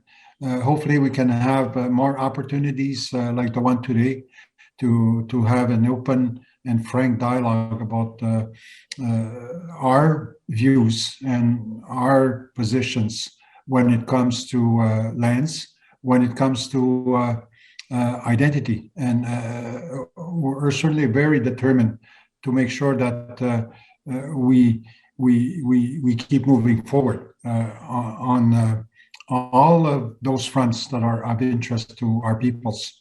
So that's where I'll limit myself in terms of my comments by saying that I'm fully in support of my sisters and brothers from the Abenaki Nation, fully in support of the stands taken by their leadership, and they join 9 other nations in making sure that our positions are not so much recognized, but respected, because to us, there's only one direction from here on. It's to move forward for the benefit of our peoples. So again, thank you very much and have a good day.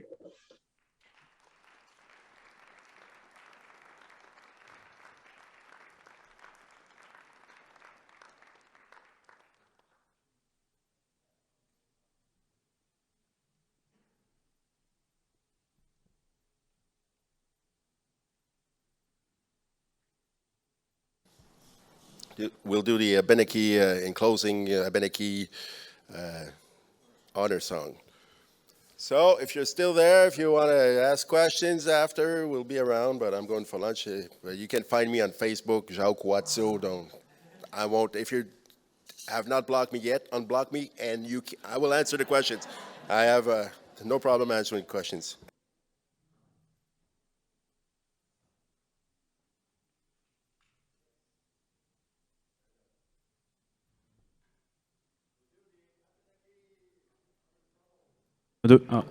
Yeah, we'll do the honor song. Thank you.